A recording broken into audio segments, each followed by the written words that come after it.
I forgot actually that there was a third intersection here, which is we're having some serious difficulty getting the art for Barkbeard. So, the intro is still that for the time being. He's been introduced now. It's not a mystery anymore, but we are seriously having problems getting that art. So he's going to continue. He's still a mystery. Still a mystery. Bryn is pretty dolled up right now with the green beard. Yeah, I mean, it's also very mysterious. What we lack in digital character art, we definitely make up for in Bryn's fucking beard. So, you know, you win some, you lose some. So, with Bryn, you don't lose at all. The Circus of Wayward Wonders has moved on in more ways than one. I haven't moved on. We picked up and we headed out of Aberton for a few personal and external reasons. Traveled across the Isle of Arran to the city of Escadar to, as the professor put it so bluntly, shit in Mistress Dusklight's litter box. Very eloquently put. Our arrival here has been plagued with perhaps even a greater tragedy than what happened at the top of the Arran Tower a week or so prior. We had to wait in the DMV for like 5 hours to even get to see anybody to attempt to get the paperwork we needed in order to set up our circus here in Escadar. And when we got in there, because of course, the Celestial Menagerie isn't just going to leave us alone for 5 seconds. We had to argue our case in front of one of the Menagerie's employees, doing his best to discredit us. Fortunately, he was an ass, and the lieutenant of the guard did not like him either. But the land we got, staked out to the west of the city, is rough. I'll say rough. It's rough. And it needs a lot of work before we can even begin our preparations to throw a circus or think about advertising. And only 2 nights into our stay, as we had hacked through the thorns and cleared some of the massive boulders strewn across the mouth of this canyon,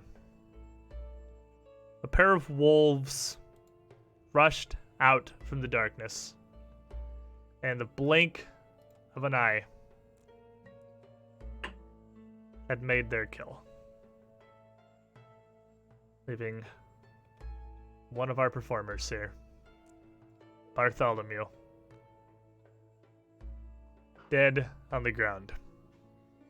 At least with him is the wolf who had attacked him, but running off into the night was the other that had come alongside, largely relatively unharmed.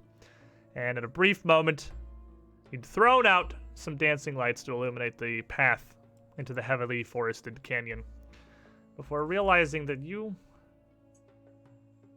really can't see very much of what exactly is down there. And that trails off into the darkness, and it is like 2 in the morning. But I believe the last we had come upon here was going to be Selwyn had been moving to rush forward after the wolf, who is much faster than you. Now, none of you are wearing your armor at the moment, as you were working in the middle of the night, and you all are fatigued, as it is 2 in the morning and you have not slept yet. So, because this came up in my other group, it's a little interesting in 2nd edition. Not having your armor on isn't quite as debilitating as it seems, because you keep all of your proficiency modifier and everything. The only thing you're actually going to lose is the raw number that your armor itself is contributing to your armor class. So, for instance, let me go ahead and look at Zerg here. Zerg's armor gives him 4 armor class from his chainmail leotard, adding into his 22. So he's actually only down to 18 for being naked, because he keeps the dexterity modifier and the proficiency bonus to it. He's only taking a -4. But you are all unarmored, and you are all fatigued at the moment, as it is very late at night. And But second I edition, am always unarmored. second edition fatigued is that you take a further -1 penalty to your armor class and to all of your saving throws. And while you are exploring, so if you were to move into the forest here, you are too tired to really pay close attention, so you will not be able to take any activities such as seeking or scouting or recalling knowledge. You will literally just blunder forward into whatever awaits you. Jesus. Okay. Okay. Regardless, incensed, Selwyn was moving off. And I guess as Colby is not here, Ara would kind of stop there. After having sent Frederick out to light the path, he would certainly halt. Kind of looking from Frederick down to Bartholomew's mangled body on the ground. Back to Frederick. Not really saying anything. What are the rest of you doing? I was still trying to revive him, but realizing it's not looking good, I kind of catching Selwyn running off, but I'm still kind of with Bartholomew. How about you, Zerg? Sort of just standing around, arms on sides. Yes, death is unfortunate. Anyway, who's hungry? Quite right. They're quite right. You really have the yes. See, Arbus, you must move on from these things. You know, I understand life is that, a but matter of it's- nature. It is still our friend, though. And I mean, I understand it's the way but he's still our friend. Selwyn, as you're darting away here to the mouth of the forest, to the mouth of this path anyway, you would be able to see that Frederick's light illuminates several forks heading onward. And each of them just leading out into darkness and a complete unknown. At this point, Ara would actually pull Frederick back a bit, illuminating still the mouth of this passageway, but pulling the light back from whatever may lay beyond.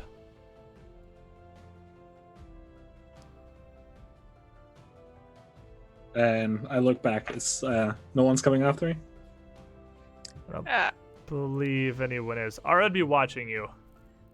Zerg kind of standing there, and Zerg and Barkbeard both. Arabis still bent over Bart. A bunch of the other circus members are running towards the group of you, but nobody is coming with you towards this trail. Because at this point, people have woken up. The rest of your crew has noticed something is amiss, and the rest of the panicked roustabouts running into your camp have largely raised the alarm site-wide. And I'll walk back to the group. What are you guys doing? Well, do you think we should be heading off so soon? Yes, I think we should go hunt wolves before they kill more of us. At this point, Tulip would come rushing forward. What's going on? I heard a bunch of screaming, but no one's got any sense about him. And since you're all kind of gathered around him, she can't immediately see Bart on the ground. She just sees the group of you, who all look perfectly fine.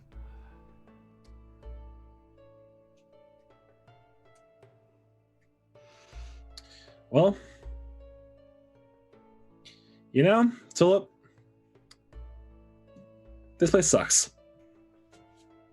And I'll step aside.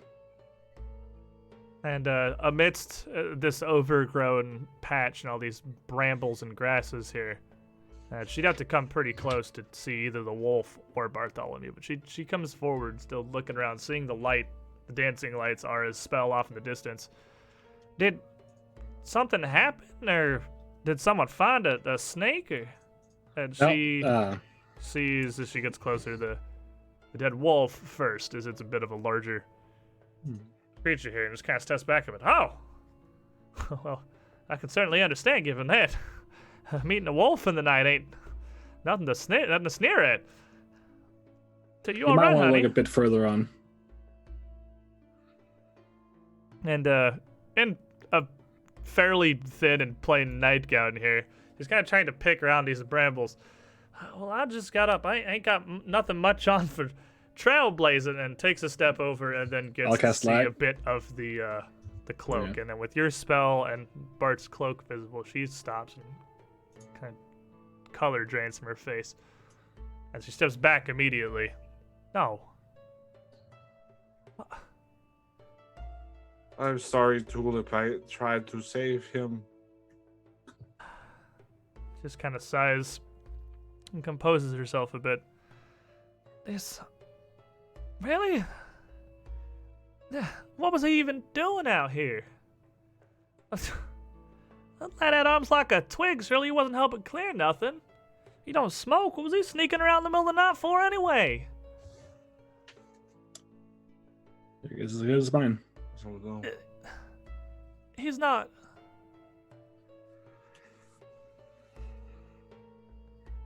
He's not what?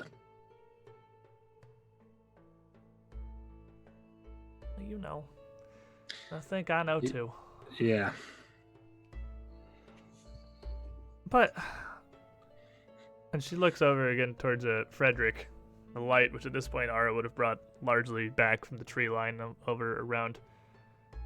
I heard a bit of growling and barking, but this don't make no sense.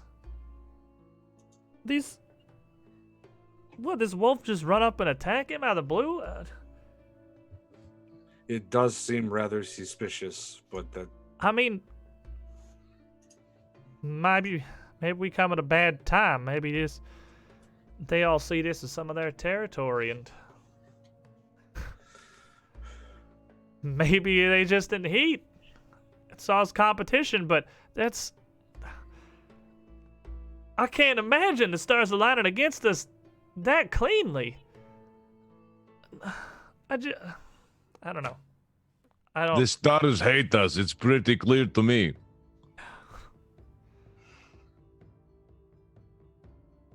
I'm inclined to agree at this point, Sugar. Seems like every choice we make's the wrong one. You have no idea. Well, it's dark, and certainly with all the torches and movement around here, no matter what they think, they're not going to come at us again. Not now, anyway.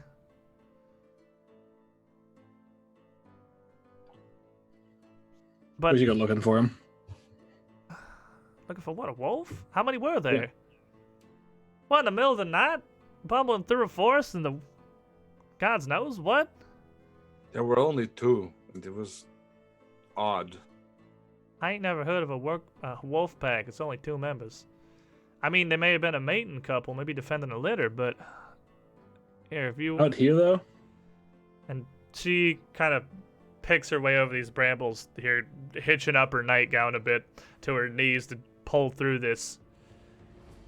Gingerly stepping around Bartholomew's body over to the wolf. It's been, well, pretty well killed and beaten to death. It's not a great pretty sight. She just reaches down and grabs one of its hind legs and just pulls it up. Well, this one here is a male, so if it was defending a litter, it would have been the female, if anything, staying to fight to the death. So I don't imagine it's that. I wouldn't put the smart money on there only being 2 of them.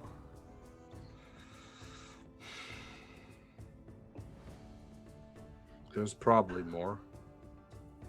Well, besides, I think if nothing else, the opposite for now, at least while we're getting our heads together. We should get away from the tree line, get back towards the fires, the light, and the wagons.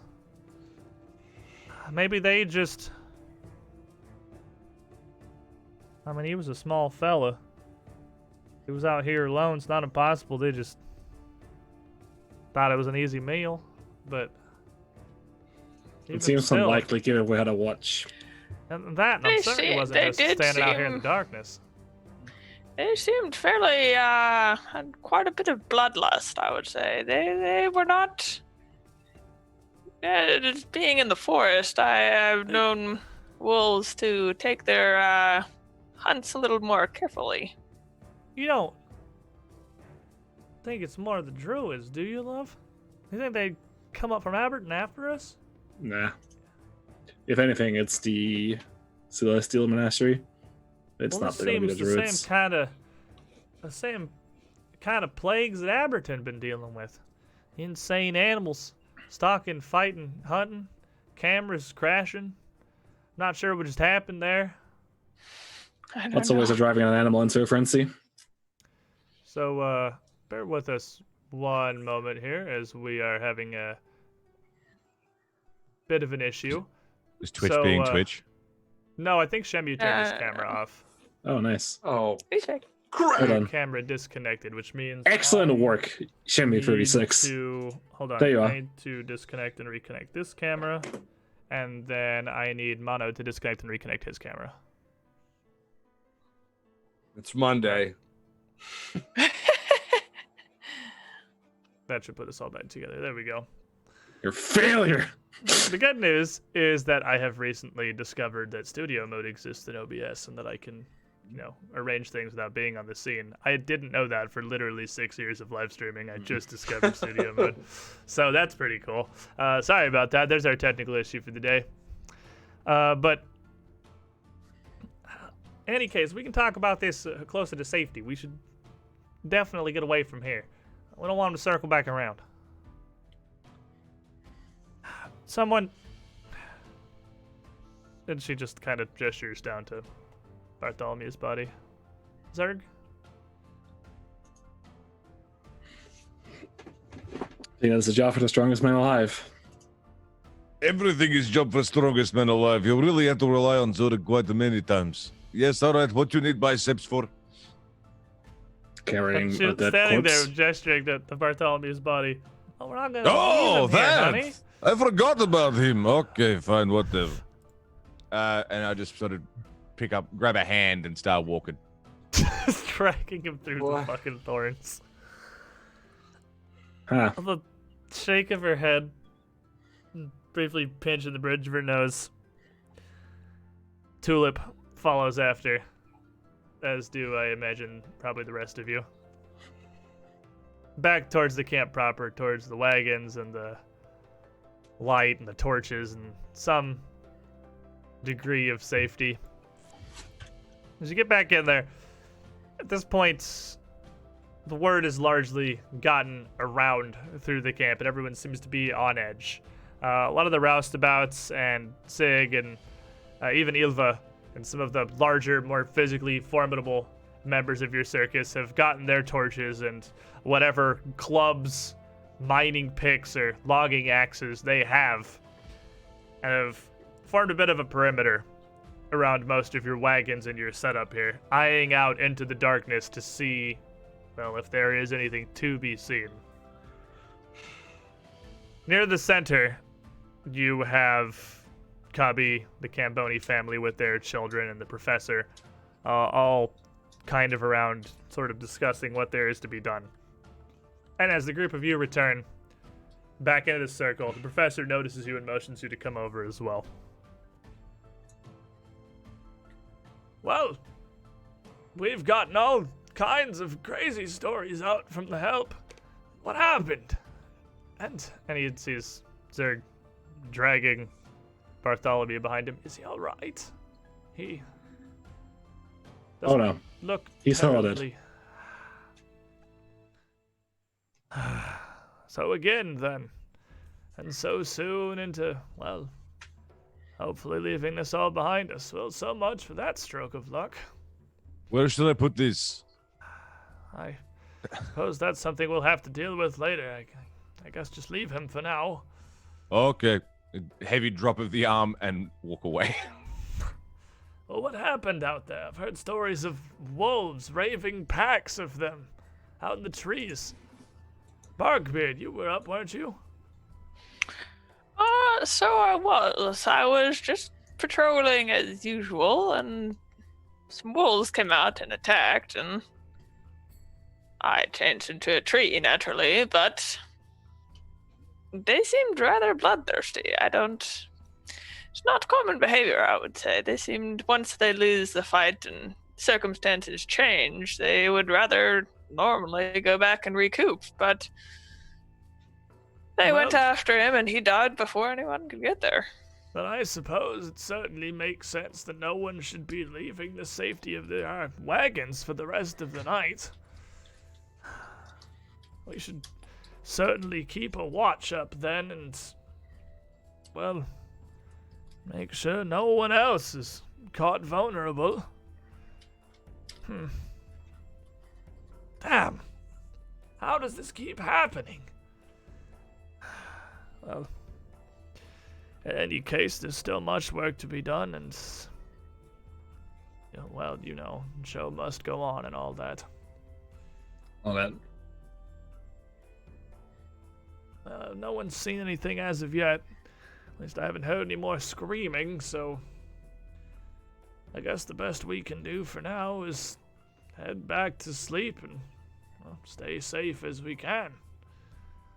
We've enough work to do in the morning already, and now a burial to go alongside it.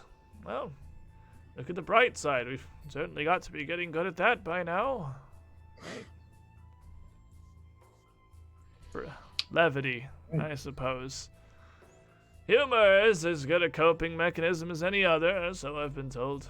Well, anyway, it's late, and I see no further help I can be. The wolves come after us, so I'll be hardly any assistance driving them off. I'm off to bed, then. No. And almost seemingly having aged another decade. Oh, a brief, just almost dismissive wave of his hand. The professor turns and hobbles back to his wagon. And the rest of the group sits there, kind of in a bit of a silent moment. Where Cubby... I would be looking at Arvis kind of suspiciously, but otherwise quite silent. Where Cubby breaks the silence. I fucking hate Escadar. That just turns and walks back towards whatever spot he was using to sleep. With that, without any further words, much of the rest of the group kind of trickles back as the immediate danger seems to have passed, and as odd as it seems, well, there's work to be done in the morning. Everyone's tired and exhausted from their efforts setting up and clearing, and no amount of staying up all nights gonna undo anything that's happened. Everyone filters back to their wagons. Back to sleep. It's almost becoming unsettlingly mundane, these things. Is anyone staying up to keep a watch here? I mean, you'd had one for safety, and it was still Barkbeard's shift. Yeah, I'd continue on the watch. Everyone else just heading back to rest? I I'm gonna would find some food. Yeah, no. You're up anyway. Find something to munch on. It wouldn't be terribly difficult to find at least something to feed yourself. The wolves got to eat, so should I. This makes sense. Well, you do have an entire dead wolf out there that you could just go drag back into the camp, Oh which my God. Delicious. it's lean and gamey, but it's meat. That's what Zerg's gonna be keep busying himself with for a while, getting some wolf meat. And so with that, there's not much left to be done other than get rest until the morning. As your shifts continue, you each pass through in turn.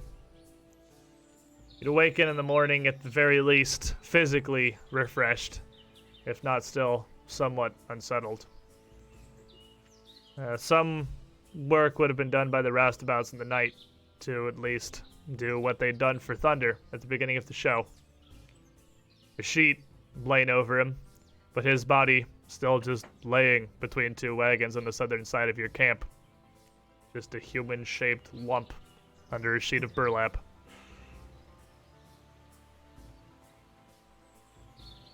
And as everyone gets up, do their morning daily preparations, readying for their things. Tulip would call out to the group sometime about 20 minutes after sunrise. I know most of y'all didn't know him particularly well, but we're at least gonna have a brief burial for Bart here in 20 minutes or so. Figure we'll just put him off the side of the plot, as close to the show as he can be. Whoever wants to come. We'll be out west further from town. And, we're not really seeming to know how to end this. Just kind of waves a hand and walks off.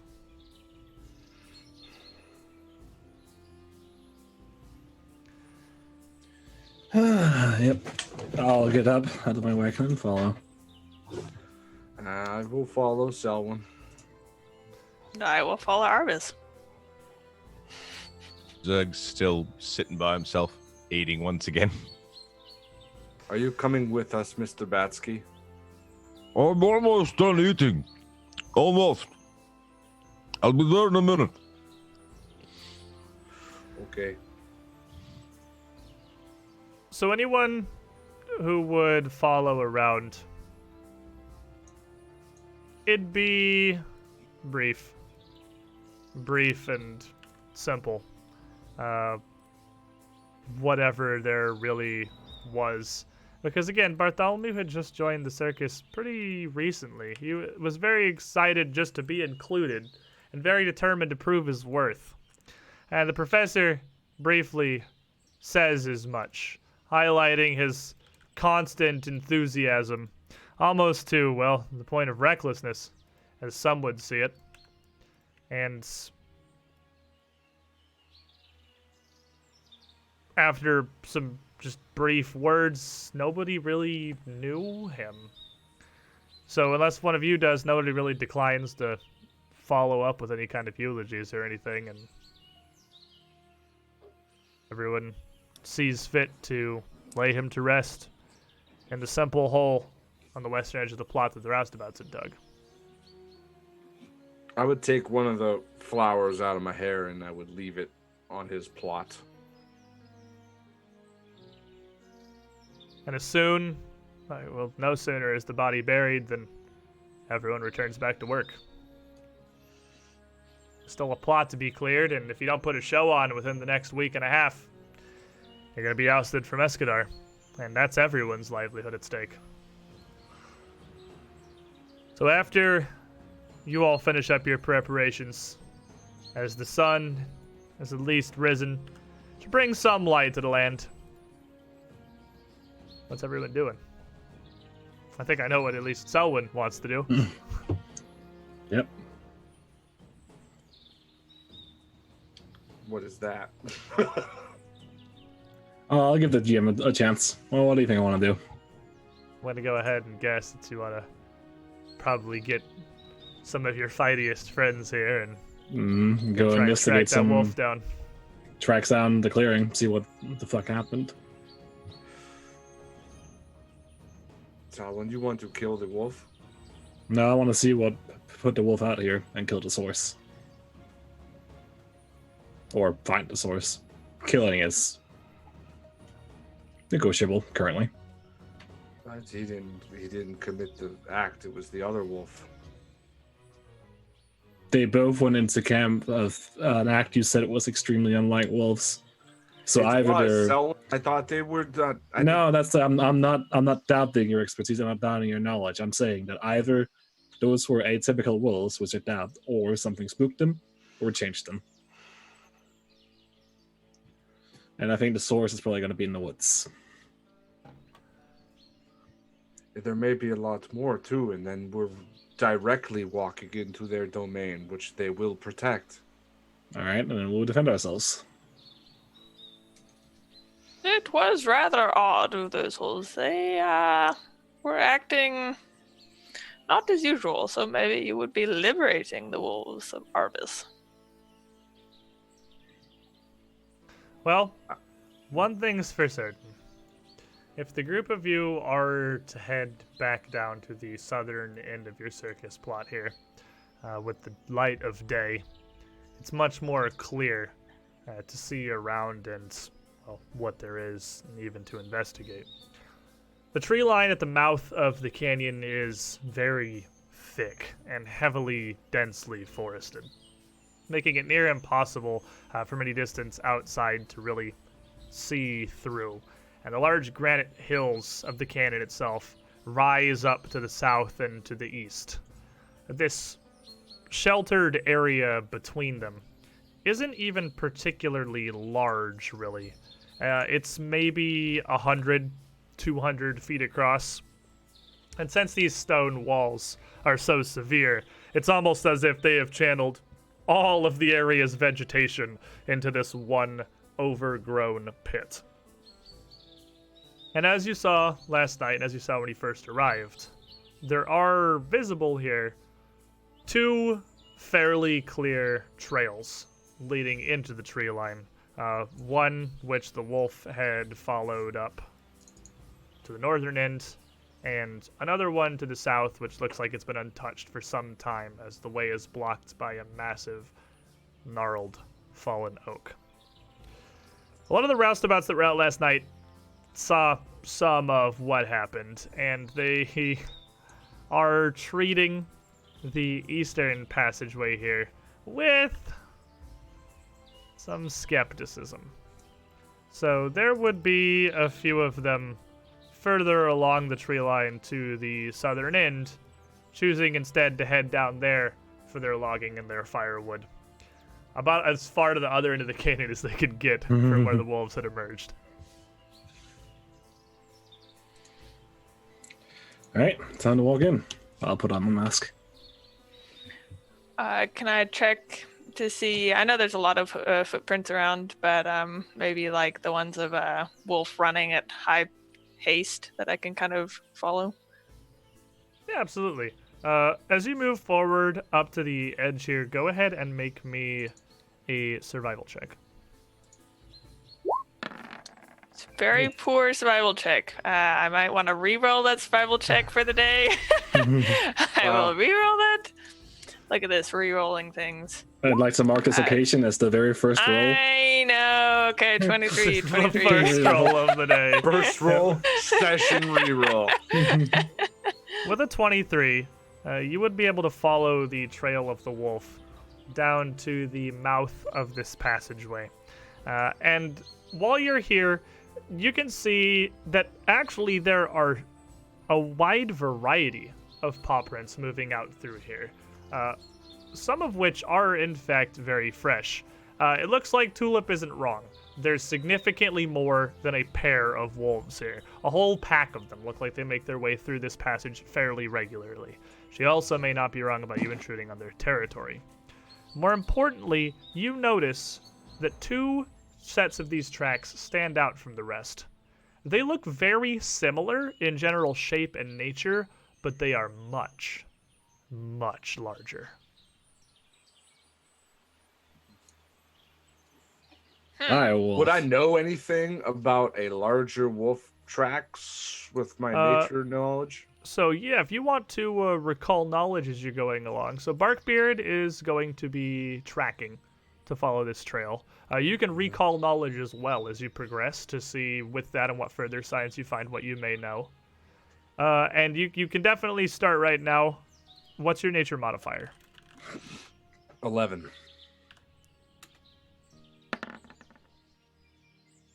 You would certainly know that it is far from uncommon for some particularly successful wolves to grow to a much larger size, and it's not even inherently a different breed, though it can be.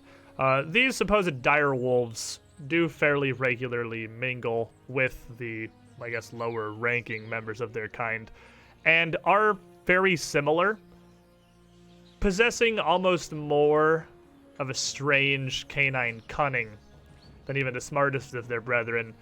They're a fairly frequent and well-studied danger in any kind of wilderness situation. And the tracks that you're seeing here, the Barkbeard has found alongside the smaller wolf tracks, does very much hint that dire wolves may be present. Now, that said, with everything that you have dealt with so far, everything you've come across in your recent weeks in Aberton, even a dire wolf supported by his pack would be no major threat to you and your friends.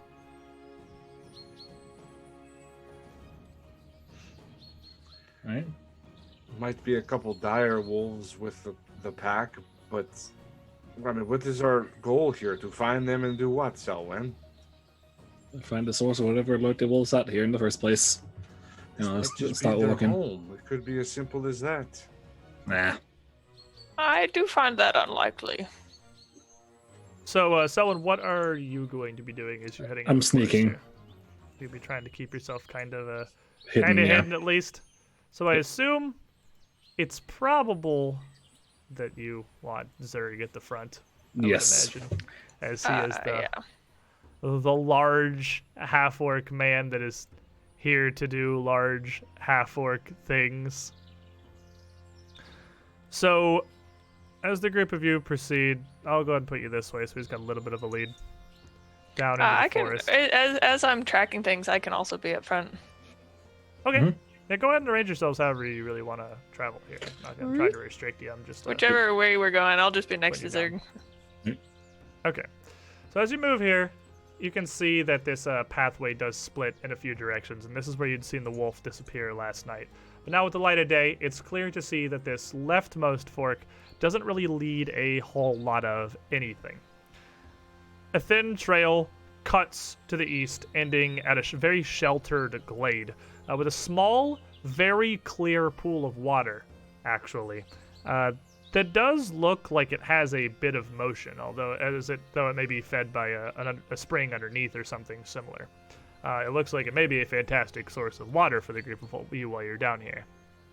On the opposite end of that, the path to the south winds away to another massive fallen log. And that there leads into an area that looks to very thoroughly be a swamp. And I'm aware that you can see a perfectly well-lit area below that. That is a roll 20 glitch, and there is nothing I can do about that. That portion of the map cannot be hidden. I am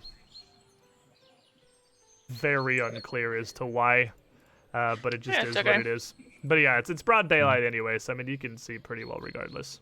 Yeah. So that water is murky, damp, and it looks almost thick. The southern end of this, where the canyon seems to pool near everything, looks like it has turned into a swamp of sorts. Where this log of a tree you see seems to have toppled simply because the ground could no longer support it, as the water slowly soaked and wore away its supports.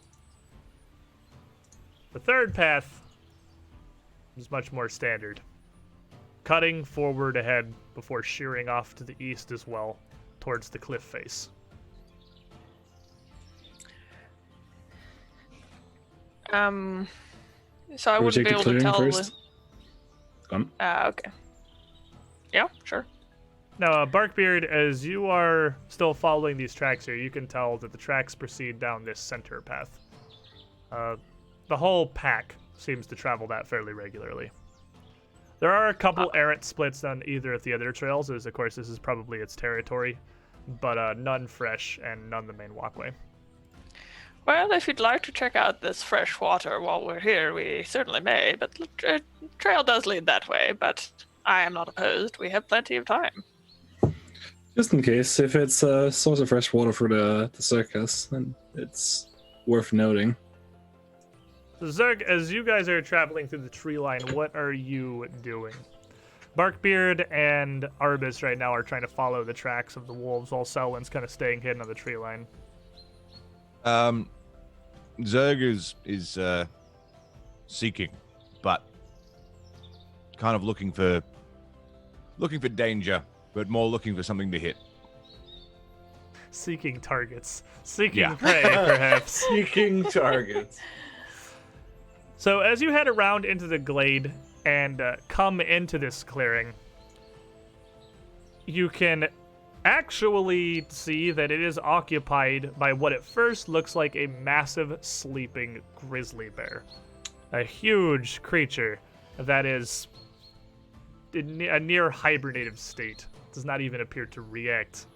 But as you come further in the glade and can get a better look at it, you can tell that it is clearly a corpse that has been savaged by massive claws. What? It's set on the Got western excited for a side. second. It's set on the western side of this small clear pool, kind of muddying the water a bit on the left end of it, as it's, well, half lane into the thing, sort of just bleeding and oozing. It's a much less a pretty grisly death. sight than the glimpse you saw from the passageway. Well, we should maybe move it away from that fresh water, I would say. Yeah, How agreed. fresh does the kill look, though? Go ahead and make me a nature check. All right. As you are recalling knowledge, this is appropriate. Good bear. 24. 24, it looks like it was killed within the past week or so. It hasn't really even started to decompose, though the flies have certainly taken note by now. It's relatively fresh. Additionally, you can tell that the claws that have ripped this thing apart does not look like the work of a direwolf. A direwolf fights largely with its jaws, its fangs. This looks like it was slashed at with massive talons. This does not look like wolf's work, Selwyn. So what you're saying is There's something else worse out here.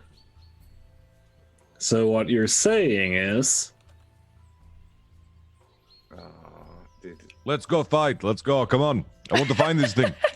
Bigger than wolf? Excellent. Let's go. Zerg, make me a perception check while you're up, just kind of looking across this glade for something to beat the shit out of. 17. I'll whisper to Ara. The answer was I was right. Selwyn's right. So as you're looking across this, you can see down in the clear waters a faint motion and occasional bubbling. This does seem to be perched directly atop a natural spring.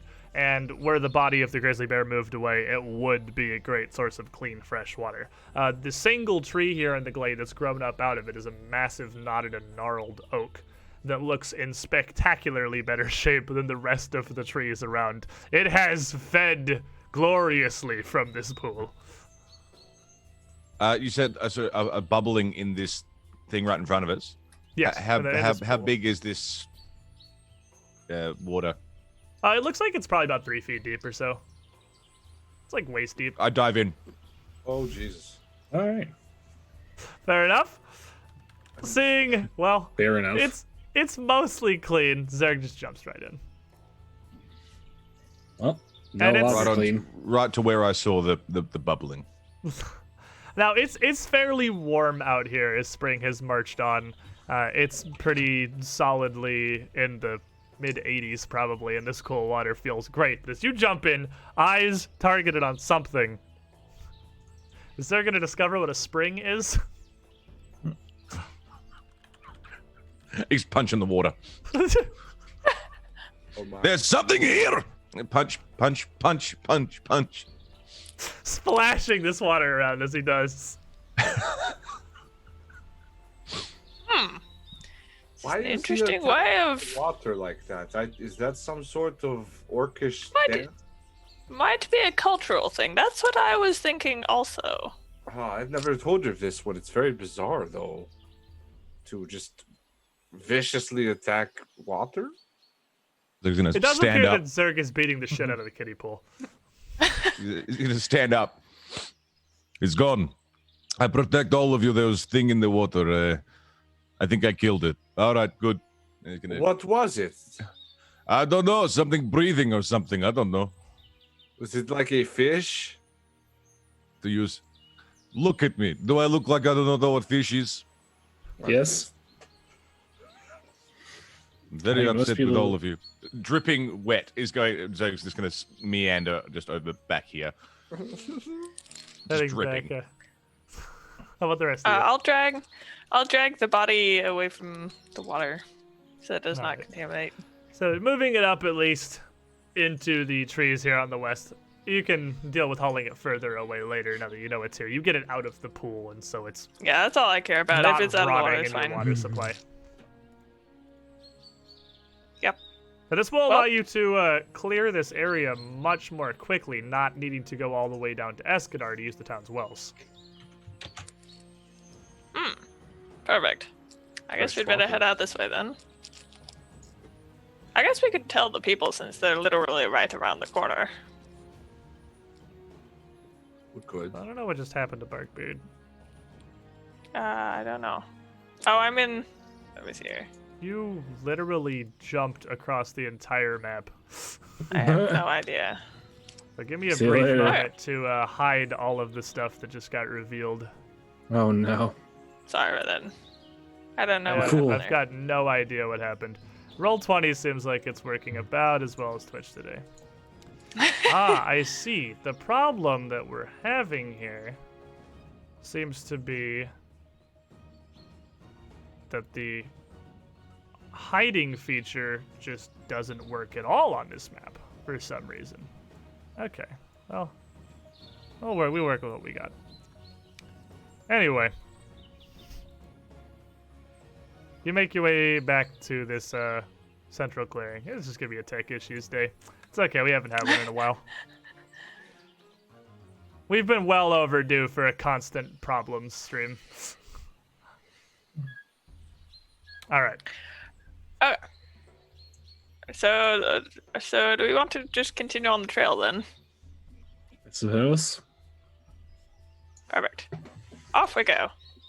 Tally-ho, tally-ho. Go ahead and arrange yourselves. I Elio. imagine it's gonna be something like this, more or less.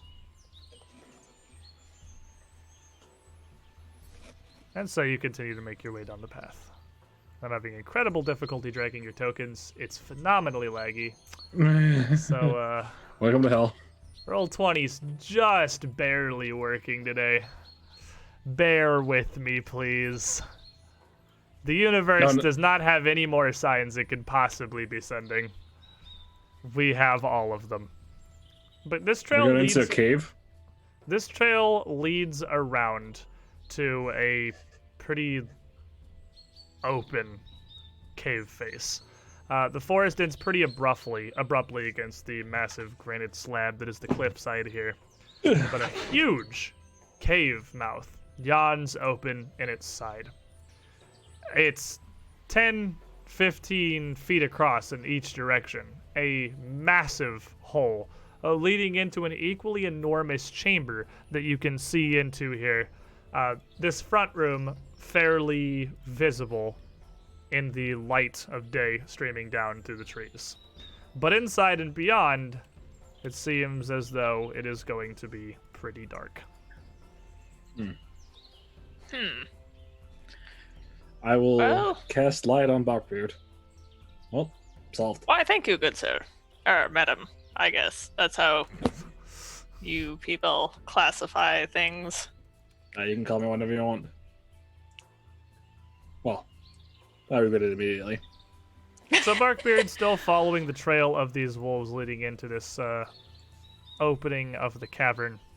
The tracks do pretty cleanly lead this way. Now, the problem is while the opening in the cliffside is pretty massively large, a huge area that has just kind of fallen away from the granite, over the next 5 or 10 feet, it almost immediately descends. Where it wasn't exposed to the weather, the cavern itself is much narrower. It's about 5.5 to 6 feet tall. So, Zerg and Artis, you're both going to be taller than this cave is, and you're going to have to literally stoop constantly to move through it. Easy Selwyn and peasy. Barkbeard, you have no Doop, problems. doop, doop, doop, doop, doop. Easy peasy. As you head in, you can tell that this cavern has been used by a pretty decent amount of people at some point in time, as it bears clear signs of human occupation. Some random bits of trash heaped up around the edges, this massive chasm in the northern side having the worst of it. And as you're searching there, Zerg, coming in, you also would notice that amongst the leaves and dirt that have blown and rolled in here over the years, covering much of this first chamber, there are some randomly scattered, very rusty caltrops. Pointed, spiky stars strewn across the ground. Huh. Very strange. Very strange. That's This is an Anyone odd that place. notices this? You are the only one seeking, so you're the only one who notices this, yes. I'm just gonna quietly pick up a little handful and put some in my bandolier. All right. So you get a decent handful of rusty caltrops. They're better if they're rusty. Now you can also give them tetanus in addition Yep. to little bits of damage. So you can you pack them into your bandolier. Yeah. Alrighty. So I will give you this if you want it, because they are actually a thing that you can use, and just for convenience sake, because it's not like it's a magical item. I think everyone knows what a caltrop does. There's a pretty simple overview of what it actually is in Pathfinder 2. You can, as an action, kind of throw them and blanket a square adjacent to you. And they will Do I poke have an people's- amount, or is it just like? You have like an one use of them, basically. One handful of caltrops. Okay. Now, Cool. as you come in, Barkbeard leading the way has just enough light to illuminate that there is a bit of a cavern continuing out from this antechamber, where it gets much narrower and continues off in two different directions, to the north and down to the south. Well, any objections to going north? I will hear. Let's go. Good. Let's go. As the big man says, crouching over and whatnot. All right, so the group of you come up to this forked passage, seeing it expanding into yet more caverns in either direction. Barkbeard leading the way Go with his north! light to the northern end. Now, as you get in here onto the rocky stone floor, it's pretty much impossible to continue following the wolves' tracks or see where exactly they've gone from here.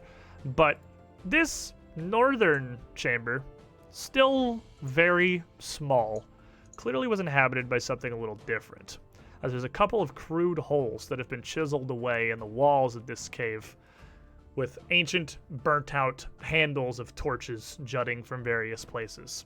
There's even an old fire pit, a ring of stones circling ash, and a threadbare bedroll on the western side of the area. And against the walls here, there are occasional heaped chunks of granite and some dirt, as if efforts had been made to clear the floor of the area. It's a little bit taller in here, as this cavern opens up and the ceiling raises up to about 7 feet, allowing Zerg and Aribus to stand tall once more.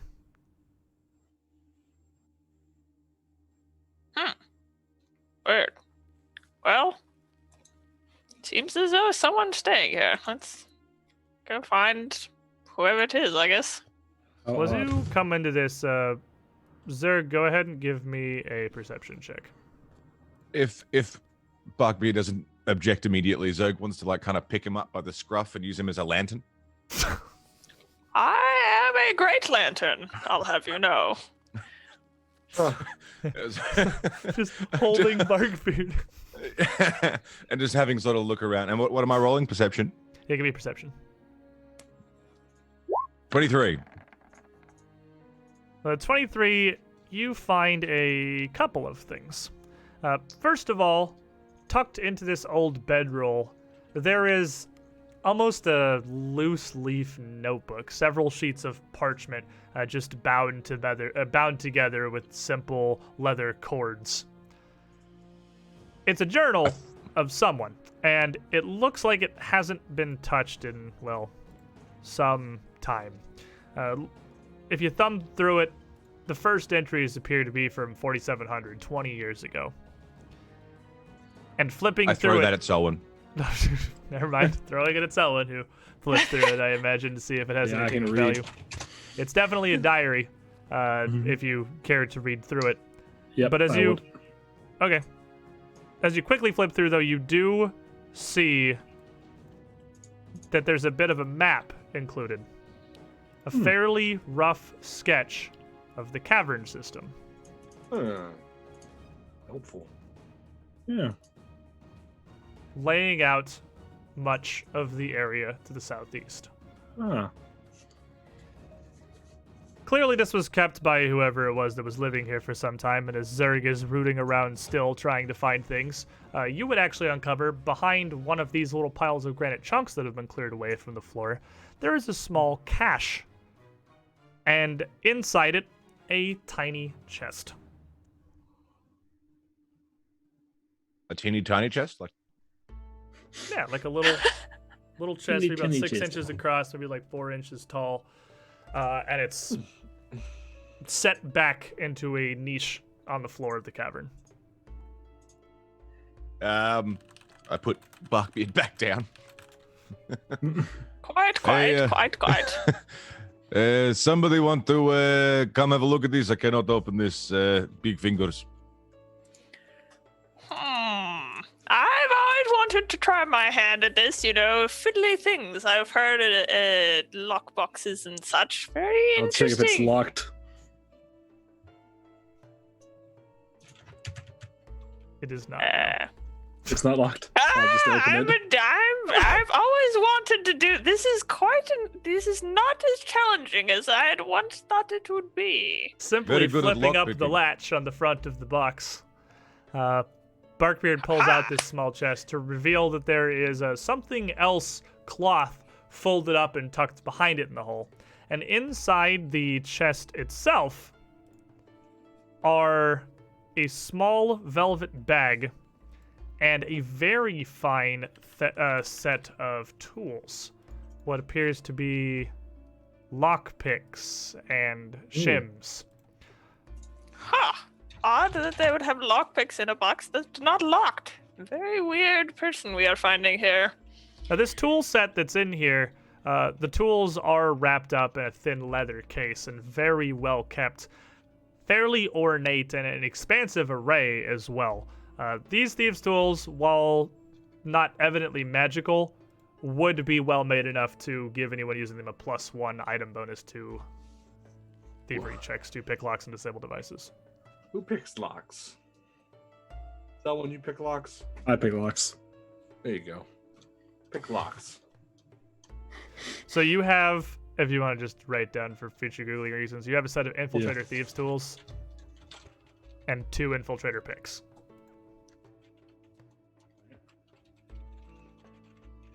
In addition, the velvet bag itself contains 8 small but very cleanly cut red gemstones.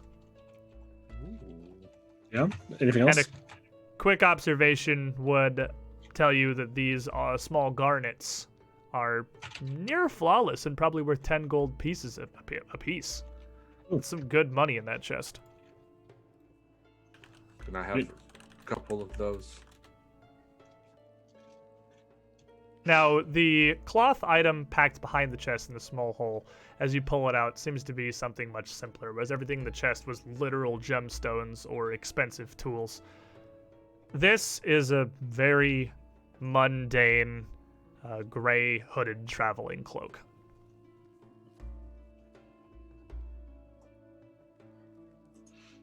Right. Behold.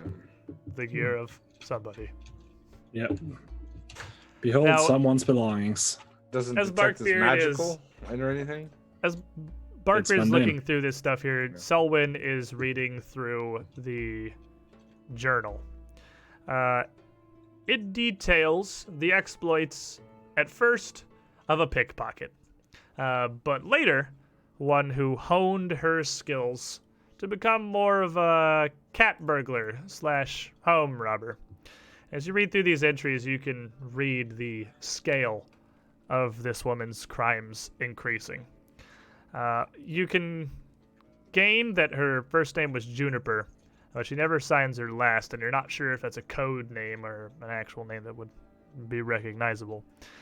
It progresses to truly, honestly ambitious heists, and it makes decently good reading just for entertainment purposes, where near the end she was robbing banks and temples.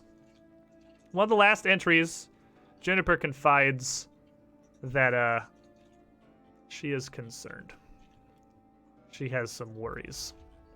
She is relatively certain that Lieutenant Constable Saria Madrad, the name you would recognize, but at the time would just have been a sergeant, may have some hard evidence of her guilt. And her last entry is from 4712, 8 years ago. Now, with this map that you have along with you, that came in the back of this, that you'd sketched out, this nearest cavern here to the east is labeled Wanderer's Folly Danger. Ah. As you come through this, the only other thing that really jumps out from her exploits that seems to be particularly interesting is that she mentions stashing some of her valuables in a cache in a nearby oak tree. Yeah. Now, Arbus, you were asking some stuff. I was just wondering if any of the cloak or anything detected is magical. I don't have detect magic. I have detect aura. So you can still, you can definitely still check the items independently. And with a bit of your magic, you would actually determine that this very plain-looking cloak is in fact magical. Ooh, I was wondering. I don't know if I have any way to identify. Anybody with sufficient knowledge can identify a magical item, but it takes 10 minutes. It's not a quick activity. None of the rest of the things would register with any kind of a magical signature. All right, we're not really in a hurry, are we? I'll take the 10 minutes. Try to figure it out. Well, nestled here, back in the cavern, Zarbus sits down to attempt to identify this cloak. What are the rest of you doing? Hiding. I'm waiting in case someone... Hiding and peeping in case some stuff shows up. I don't trust this place. I imagine Watching this would the largely door. be while you were reading through the journal. And, Just kind of wandering around, poking at things. you know, like a Leshy. Zerg? Watching the door. Just watching this whole entranceway. So you and Selwyn are both here. Selwyn hidden around the corner, and you just standing brazenly in full view of whatever may come, while Arvis makes some attempt to identify this. So you said your nature modifier is 11? Yes.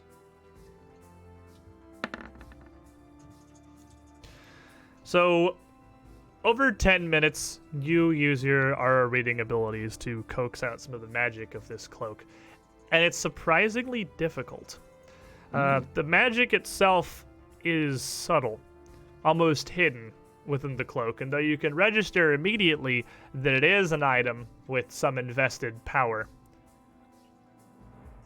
it takes you some time before you're even confident you're starting to learn anything about what that is. The cloak itself looks very, very simple and mundane. Flat, plain gray with a very basic hood. And the light illusion magic woven into the cloak enhances that. Anyone who wears this cloak and pulls the hood up over themselves will suddenly become very boring, very uninteresting, and incredibly forgettable. Kind of a background character, like a servant or a worker that people will just kind of naturally pass over. Sounds really useful, cat burglar. In addition, it has a stronger power that you can, as 2 actions once per day, well up the magic of the cloak itself to shield you via more direct warding, casting non-detection on yourself for 1 hour or until the hood comes down.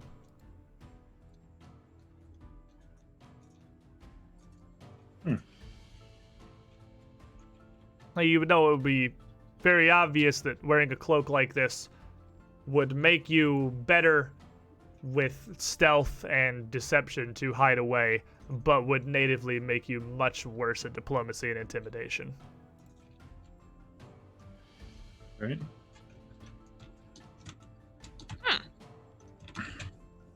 So with that, Can't see any use for that. It seems very odd object, I would say. Do you like it in particular, Selwyn? Honey bunches?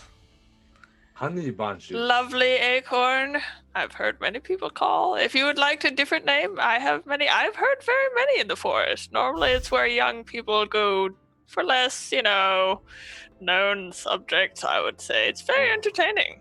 Honey bunches is very good. I like this. I like it. I always liked honey bunches too. When the young lads call that, the women are normally very sweet. Selwyn is very sweet, like honey bunches, so it makes sense. Quite right. I Call like me honey. strawberry. Strawberry sprout. Young That's pink good. strawberry sprout. Yes, quite. Yeah, I like that. well, the question though is, do you want the cape? Oh yes. I mean, I was focusing on the important part. I mean, it really adds into this whole, spirit of vengeance, guys, you got going. You have a literal, demon Yeah, I have a cape. Yeah, kanji demon mask, and then you have this little actual hooded Don't look burglar at cape. Can I pull up the hood without becoming super unnoticeable? No, pulling up the hood is what activates the latent enchantment in the cloak. So you can travel with the hood down, and it will have no effect on you. With the hood up, it starts Right. to work its magic. You don't have to cast non-detection. That you have to focus on and use 2 actions to envision it. And I pull just out the appear magic, but- unimportant. Yeah, you appear unimportant. It's a trade-off for you because it makes you better at stealth and worse at intimidation. Though it is a single interact action, even in combat, to pull up or put Yeah. the hood down. That's cool. Switches you between sneaky mode and shouty mode. Yeah, I'm always in both. With Do I know that, how big of a detriment / benefit it is? you do not. Hmm. In 2nd edition, identifying an item tells you Yeah. generally what it does. Without a critical success, if you get a critical success, I'll generally just link you the page so you can see all the specifics yourself. Right. But no, you just know that it will make you better at sneaking and worse at intimidation. I may have phrased it wrong. It doesn't make you massively worse at intimidation, but it makes you better just at make you stealth and worse. deception and worse at diplomacy and intimidate. Okay. Makes sense. So with that, are you putting the hood up? Because since you are sneaking, it may be immediately relevant. No. With I'll that put my and hood on nothing, until I have my black outfit. fair enough. Nothing of real, The full persona Further. must come together. nothing of further interest being immediately visible in this chamber. A journal of a bandit, and a new cape and some free gemstones in hand. If you continue to travel throughout the cave here, following along as it heads to the south. And as you would come around this corner here, most likely, Barkbeard's lights in the front, it's probably more like Zerg up behind you, I imagine. Feel free to shuffle yourselves a bit as you want. I'm just dragging the group of you around for movement purposes. Barkbeard's light illuminating this cavern labeled with such a warning to your east. You can see that it is split by a natural pillar in the center of the room, with a strange, I guess not really, for how deep in the cave it is, it's a little odd that a carpet of lichen appears to have grown out lichen, I'm honestly not positive, across the floor and lower parts of the wall on the eastern edge of the cage. And Arbus, make me a, well, you don't even need to make a roll for it, honestly. As you're recalling knowledge following around here, you would know that there must be some kind of a leak or a connection to an underground water source nearby that cavern, which is what the lichen is persevering off of. And Barkbeard, as you're no longer tracking, what do you want to be doing? I'll also be seeking is the one where I'm just rolling perception, right? Seeking is already just rolling perception, right? Yep, that's the one.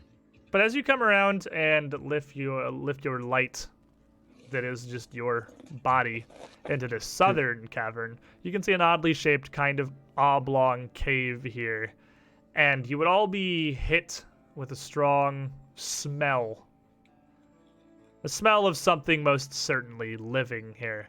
Scraps of fur, antlers, and bones are heaped in the corner across from you, visible behind several members of the wolf pack that are currently resting, spending their day inside this cage, or inside this cave.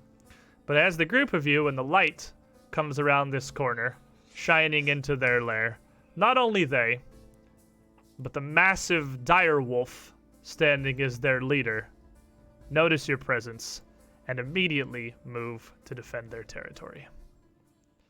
And at that, my friends, we are going to That roll does seem like an initiative, doesn't it? some initiative. It sure does.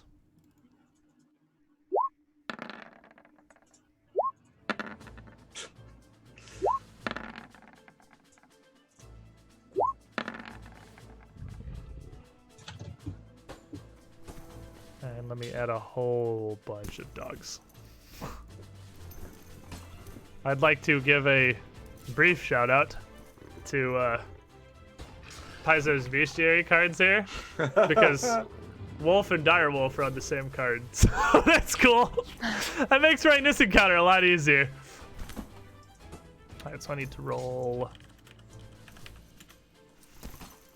5 wolf dog. So we got one of those. We got one of those. Got another one of those.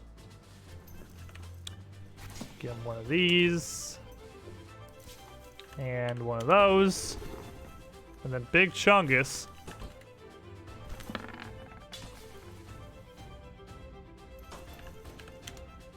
Alrighty. And with this, I recently discovered a thing. Which is, I don't know how I got this so completely and totally backwards in my head, but we have been doing initiative absolutely in reverse. Players lose initiative ties. As a matter of fact, there is an ancestry feat that makes you win them. So, yeah, we've been doing that totally backwards, but I know that now. Looking into this cavern where the wolves are all resting, the ceiling descends back down to about 6 feet. So Arbus and Zerg would have to stoop a bit to get in there. And Arbus, it is in fact you who would react first. You, not even at the front, hearing, smelling the telltale signs of bumbling into a wolf's lair, even as Barkbeard rounds the corner. You know what's coming. Oh boy. We're just walking into the... You pretty much just turned a corner here directly to their den. Yeah, I'm gonna walk up next to Zerg here. To sort of look into the group and the group of wolves and just... It's okay. I probably shouldn't be here. I understand it's your territory. But we don't mean you any harm. Please relax. Just saying it. Okay, give me a nature check there. We'll call that an action. Okay.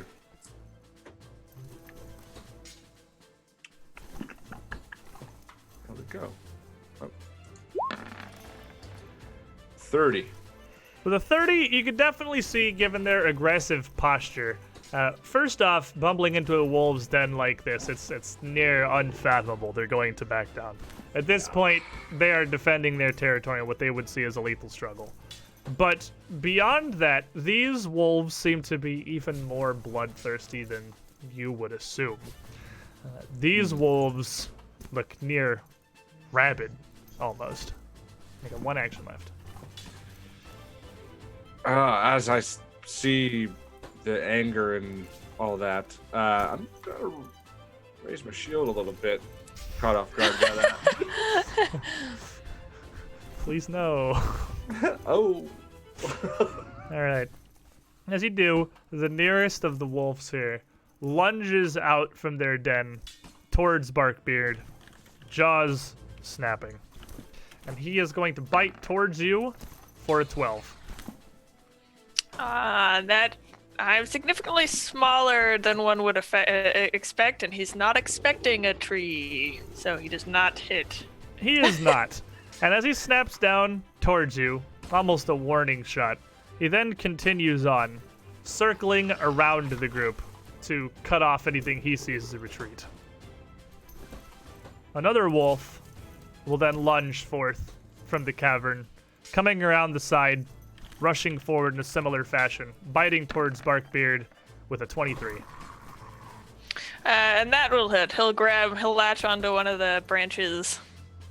And as he gets a bit of a hold on you, only dealing 3 damage, he seems to be much more interested in asserting his physical force to pull you down to the ground, and you are prone. Okay. Zergbatsky. Zerg is immediately going to rage and run at the wolf immediately to next to Erebus. All right, you could quite easily get out around this. There's plenty of space. Leaving you with an And action a to raging punch him. monkey strike down to the skull of this wolf. Well, Zerg ain't messing around. He's been waiting for this. Opportunity given. Raging monkey strike.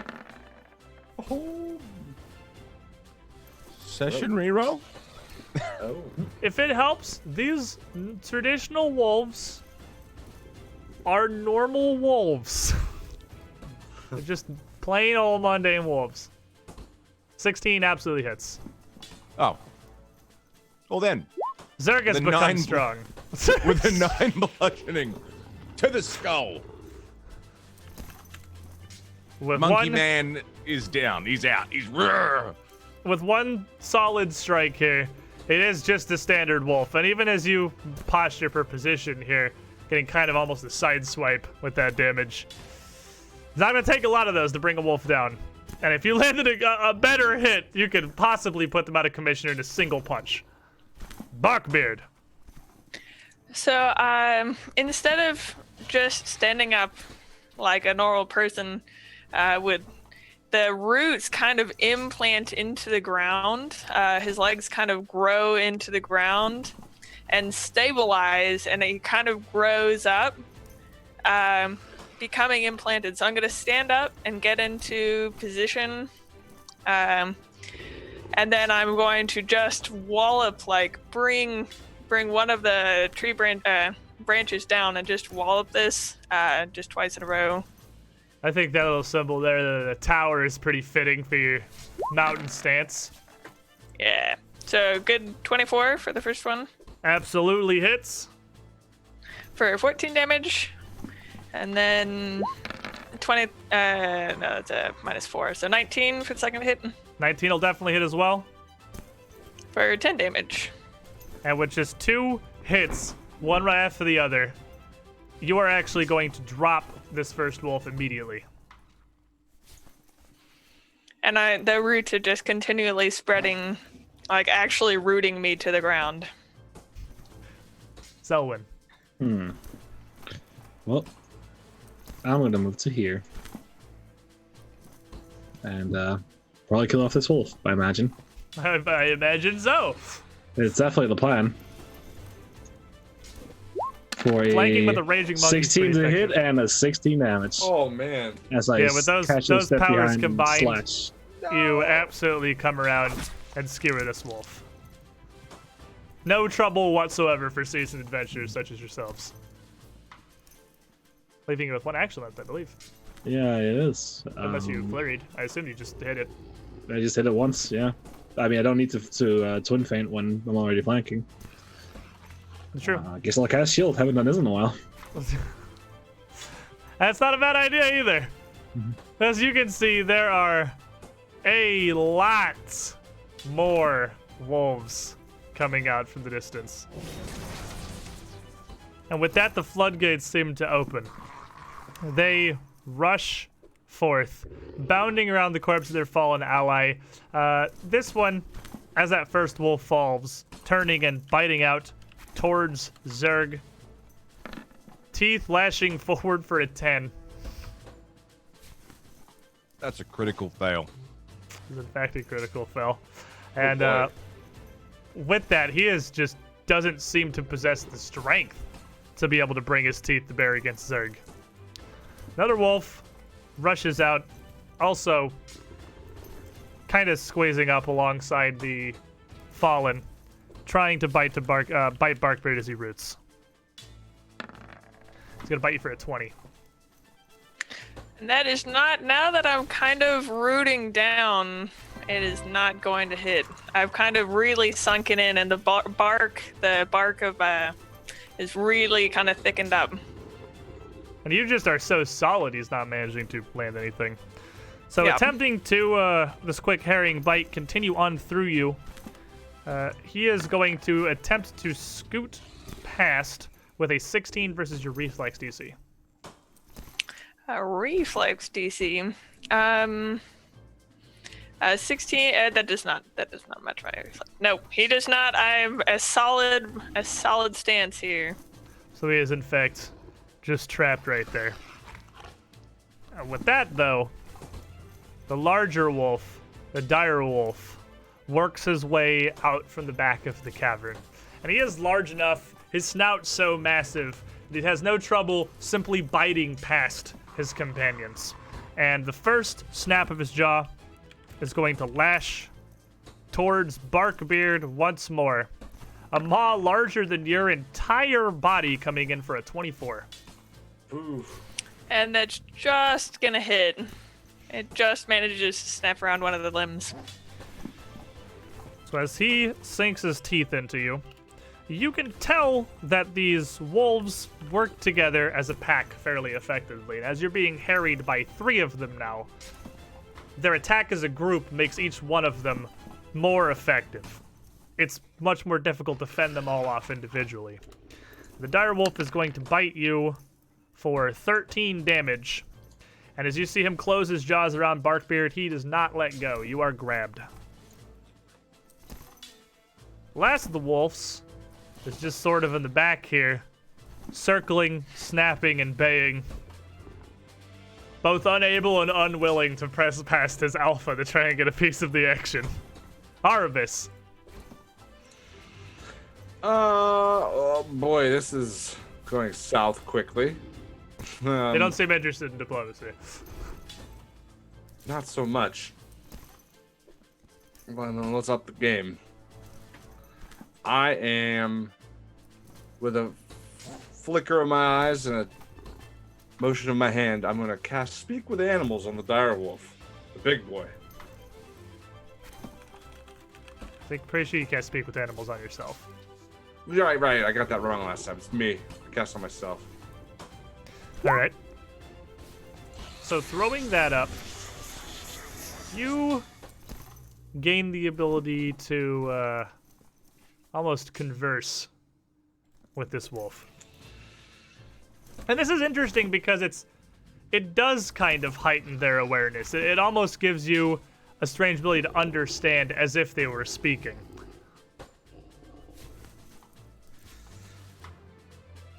Now you have one action. I guess I'll try to talk to him.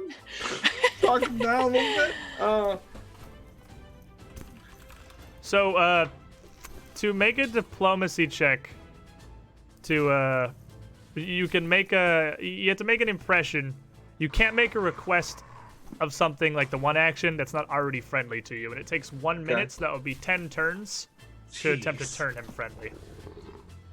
But I Without, can just like, talk to him. abilities or skill feats, just throw in the diplomacy check in combat. It's somebody's not really something you can do. But you can... it's pretty tough to intimidate him. Whether you can talk to him or you could ask something of him. I mean, you can't Like your diplomacy skill isn't going to affect it, but you can still converse with him. Yeah. Okay. Hello there, dire wolf. Nice. I called myself Artemis. I understand we walk into your home. It's very rude. I try to tell my friends it's very bad.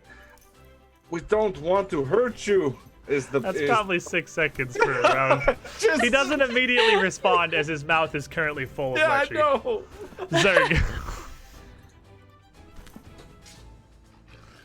Muted. Still raging, so I'm running and swinging. You don't even have to run. You got a perfectly tasty target right there. You just got to turn around. Oh, right. I didn't see that little fucker there. There's a guy right there. Done and done. Fist to the skull. All right. Bang. Raging monkey strike. Oh my god. 17. 17 hits. How good does it feel to hit on 2s and 3s? We're becoming adventurers now. 15 bludgeoning. All right, 1. That seems wrong. Oh, that looks good to me. Had 8 and then Yep. 9 from Yep. the dice, and then 4 from your shake modifier and 2 for raging, right? Yep. So yeah, that looks right to me. And that's not going to be enough to bring the wolf down in a single blow. Maybe the follow up plus -4 will. What's that? 15? 15 hits. Damn. That's just wolves. About a 12 bludgeoning to follow it up. 12 will absolutely finish that one off. With one fist and the other pounding that wolf into the ground. You do 1 action too. I am gonna move up next to the big boy, sort of up against this wall here, if I can. Like, Okay. Kind In of the pushing spot. in, trying to get some space against his shoulder. Barkbeard. So I am going to reach up. Can I like draw objects when I'm grabbed or no? Yeah, you absolutely can. Really, when you are grabbed, you are just immobilized and flat-footed. So Oh, okay. all that means is that you cannot, like, you're flat-footed and you can't move out of that square. But attempting to do anything that would be a manipulate that includes drawing an object, you have to make a flat check to do. Because you are kind of restrained. You can do it, but basically you have to roll a 5 on a d20. Okay, to well pass. I'll try and throw him off first. Just try and like pry off the section where his teeth are. Okay.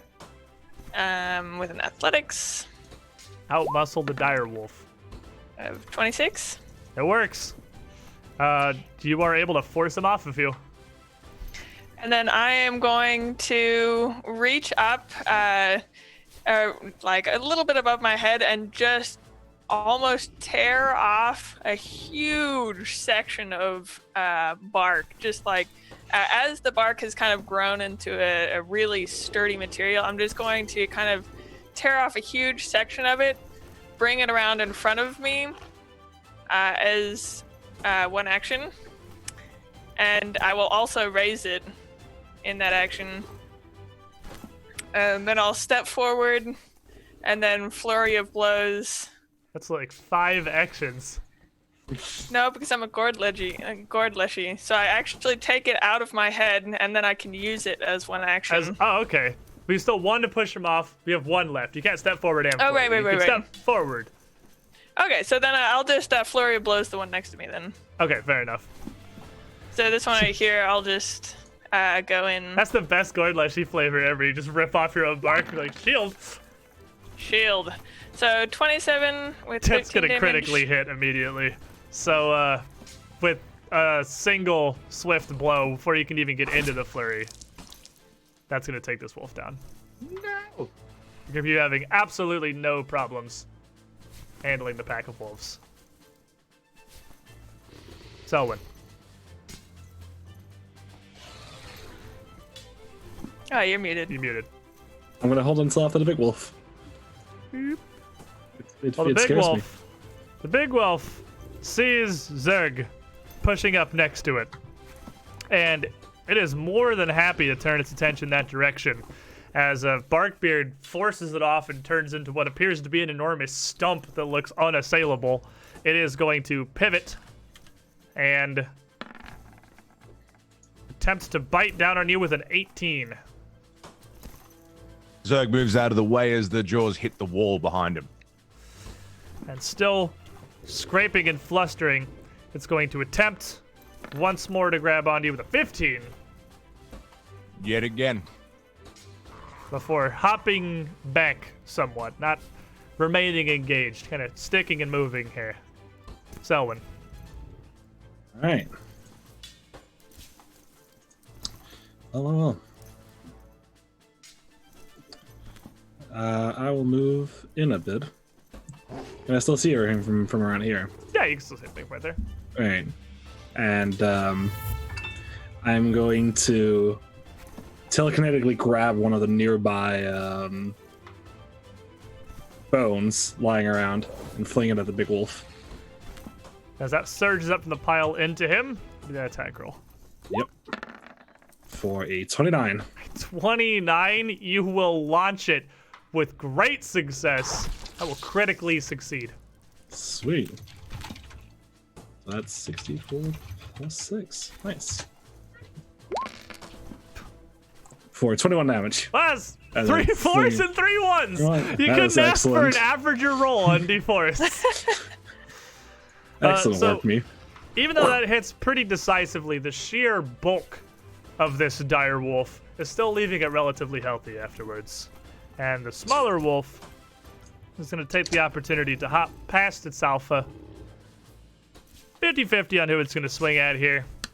It's going to be Selwyn that it bites towards with a 26. Sorry, 26? Yes. It hits me. I'm a clairvoyant. I see the ground in my future. 3 damage, and the ground indeed, as he's easily able to drag your small frame to the floor as well. Ah. Arubis. Boy. Okay. I didn't know you had prophecy. Yeah, I And, know. before It's so we- early, too. Before we continue here, finally Twitch has been on fire, so I couldn't donate when I wanted to. That's Streamlabs. That should be a separate thing. It's odd that it's so on fire. That's also affecting that. Juniper sounds like a very nice girl who will steal my heart, but I barely know her. Enjoy my puns and make the PCs suffer. Villain point. Thank you, Ricky Caster. Wow, really takes the starch out of it. Arvis. Okay. Well, big bad dire wolf. Everything's going sideways here. It's not looking good. It's looking great, I think. I don't know what you're It's looking looking at. good for the team, but not so good for the wolves. It is not looking good for the Wolves, no. You're rooting for the fucking Wolves? What kind of team player are you? Traitor? Realize I'm not getting really through and how bloodthirsty. You're a fucking traitor. teammates You're are. you're going to hell. I am going to attempt to charm the dire wolf into being my friend. Okay. He gets a +4 circumstance bonus because to his will save. He's actively being attacked. Yeah, because he's actually being attacked by my teammates, just so you know. All right, well, he is going to make a will save, and he is going to get an 18. That's with the +4. That's not enough. My spell would take hold out of 21, right? So that's Yes, that would make it friendly, which now allows you to take an action to make a request of him. Okay. Now that that's been accomplished, I'm going to diplomate to the wolf and explain that I am the Stormborn. You will listen to what I say. And the Wolf Mother, you surrender now. Are you saying this in common? Saying this in common, yes. I That assume. last Or part would be Druidic for Druidic, okay. fun. Saying this in his weird Druid language, none of you understand. And you see the dire wolf as it backs off, circling Zerg, kind of turn its head to Arubis and make me a diplomacy check. That is a 29 natural 20. Druid powers engage. You see the dire wolf kind of shirk down a bit, lowering its tail and even sinking down a bit onto its haunches. And it growls, but kind of differently, ending with a bit of a whine. And Arubis, with your animal speaking magic, you would actually understand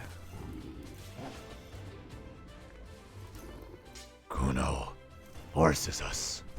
We must. You know forces.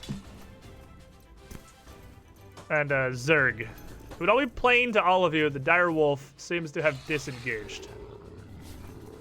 But this little wolf in front of Zerg,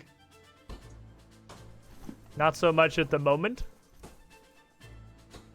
Zerg doesn't care if it's disengaged. Zerg is running up and punching it in the head. No! 27. 27 will hit. Hi, wolf. 18 bludgeoning to the face. Wolf face.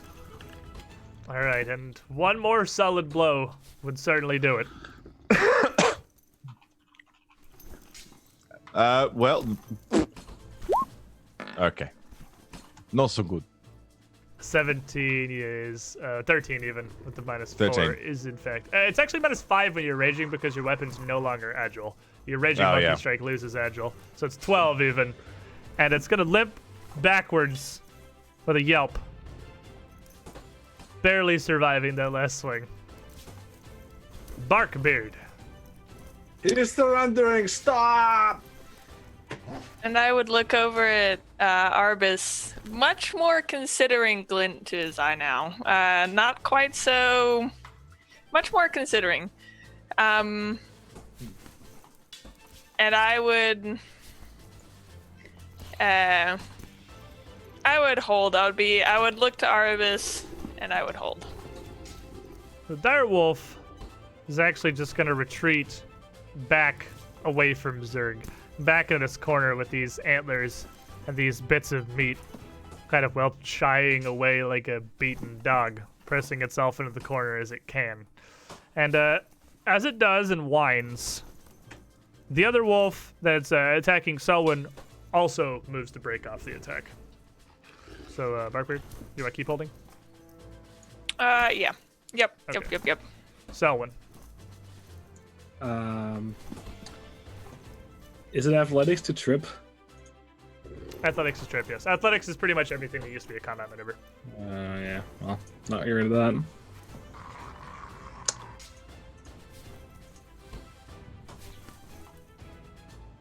What do you, I would stand up and move there, try to restrain Mr. Zerg. He's very angry. You know how tall you are, Over, right? Zerg. Calm down. You could try to trip him or grab him. I mean,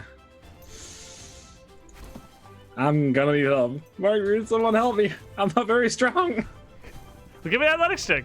I'm not very strong. I'm gonna fall to the ground. I don't want to fall to the ground. Probably, but would that stop you from trying? You know, I don't think I can physically succeed other than a critical success. So, better roll a 20. Roll 20. Well, that's not a 20. That's a 1. I fall to the ground. And second is rage bowls you over. The other wolf also retreats back into the corner, kind of nuzzling at the hind legs of his large alpha here. Arbus. Seeing them retreat to the corner and shouting to my team who's not listening, I am gonna drop into all fours. Hair's gonna extend as I turn into a black wolf with blue highlights and What do you mean, team not listen? Oh, listen. and morph into a literal big wolf. It's There you pretty go. majestic.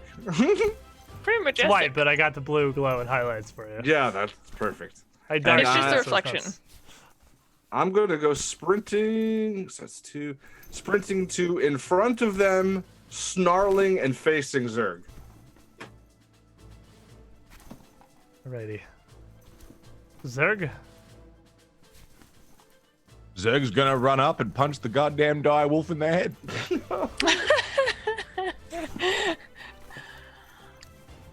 Hey, give me an attack. 20 Oh, that 20, you're absolutely gonna hit it. with a 12 bludgeoning. And 12 damage will certainly bring it down, leaving you one action. Fists pounding meat. It's dead, but he's still swinging. Oh my Well, we've god. come back around to you, Barkbeard.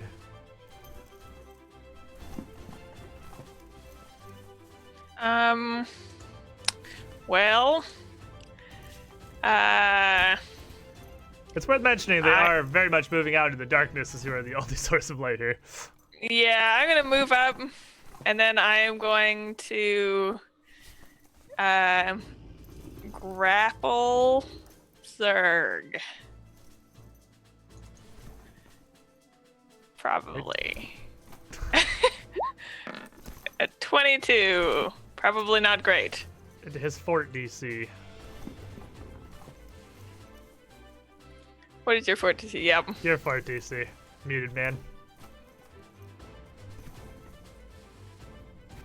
You're muted.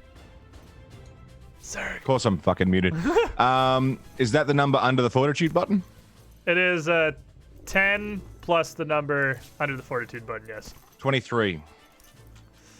So I will, with my flurry of blows, do that again. So I'm gonna try again for the second. Ooh, 28. So Does Flurry not take the Vines- penalty until they're over? It No, does not. it's like what? That's not. I'm pretty sure it I'm says pretty it sure it applies takes normally. each attack normally. Yeah. But Does it? I'm Yeah, I'm almost pretty positive sure it does. Flurry But -5, specifically that's still a calls out 23. it, That's yeah. still a 23, so it still succeeds okay. with the -5. So Okay. Oh, okay. So I haven't been. Have I been doing? Oh, I have been doing it like that. Okay, yeah. So then I would. So vines would be, or roots would come kind of slithering across the floor and just root themselves up Zerg, kind of clamping like a iron grip around his arms. that brings us. That actually leaves you with an action still. Well, I'll just stay here. Yeah, Selwyn. I'll stand back up. And, not really sure what else to do. I'll do nothing.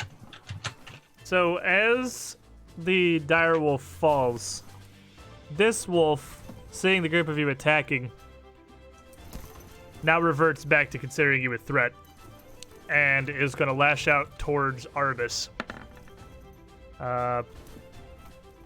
But it is almost defensive in nature. It's to be a 10. It's going to completely critically miss as he bites towards you. Yeah. Unclear why there was another wolf in its territory before that first bark follows quickly into a second snapping strike. Well, he rolled 2 natural ones in a row, so he's just barking at you, I guess. Wow. Arbus.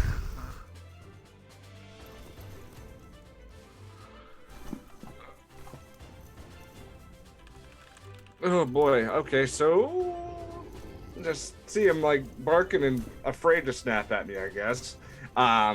Ignoring that wolf. I'm gonna pile on and try to restrain this wild The animal. wolf is clearly getting very aggressive and hostile with you now again. He has reverted back to coming after you. He's just at the moment trying to, I guess, scare you off first. But he definitely is clearly going to revert to attacking. I'm still trying to help Barkbeard calm Zerg down and maybe restrain him with him. Can I pile on like that? You can make an athletics check yourself to attempt to aid him against Zerg's fortitude DC. All right, my wolf athletics is plus 14. Pretty good. Which will basically add 2 to the DC he has to make to break free. Boom. That's 28 athletics. You are much stronger as a wolf, and with your assistance, that's going to get a +2 to your athletics DC for him to break away, Barkbeard. Yeah, that'll do it. I think. Yeah. And that still does leave you with 2 actions.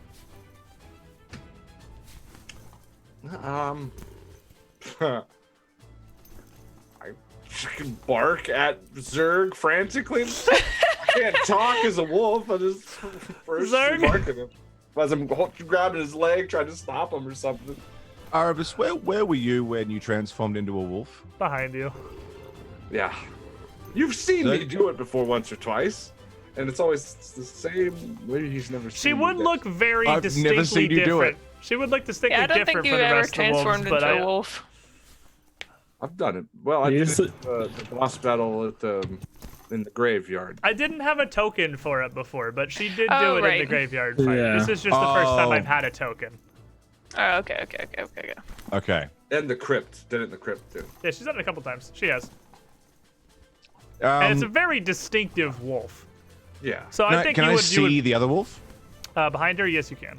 But you cannot Then I'm move. going to try and break free. All right. Oh, boy. He's so pissed. What's that? Athletics? It's athletics versus Barkbeard's athletics, and he gets a +2 to his DC. This is 2 of them restraining you. 16. With a 16, yeah, you're certainly not going to be able to wriggle free from Barkbeard and Arabus, who seem to have you pretty well restrained. That's You the can point, my try axe- again, but it does have the attack trait, so it takes a -5. I'll take it. Well, Oh, Jesus. Okay. It's criminy. Incensed. Absolutely enraged, though. He does manage to rip free. For both of us? With one action left. Jesus. And I'll sudden charge up to the other wolf. You got 1 action. That's sudden charges 2. Oh, that's 2 actions, isn't it? Okay. There's actually no way you can get up to it, but I'll you get up wouldn't be to able to it. get up to it and strike it right now. I'll get up to Barkbeard. it.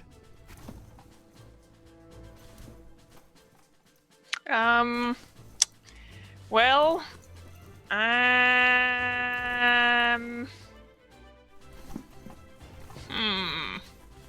seems the best course of action is just. This last wolf, I don't know if this is. I guess I will just. I'm gonna look at Ara. It is just one more wolf. And I will hold. Owen?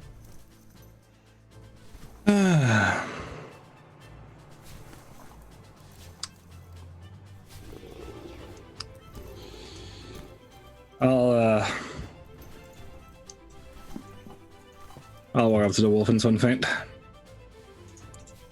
Try to give it a Clambering quick up diff. across the corpse of the dire wolf. Yeah, And do what we do what we must. because we have to. For a 31. Twin feint's not even necessary. That's gonna critically succeed immediately. And 26 damage. yeah, you also see max damage coming in there. So with a quick, decisive blow that's backed into a corner, you would, and in the blink of an eye, bring the last wolf down. And I'll say a short prayer for the wolf and apologize.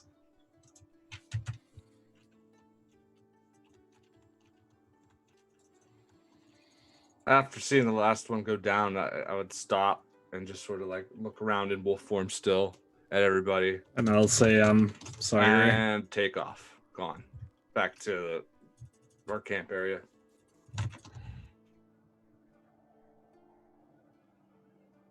And whenever a minute would wind up, that's when I would turn back. I only got a minute on that.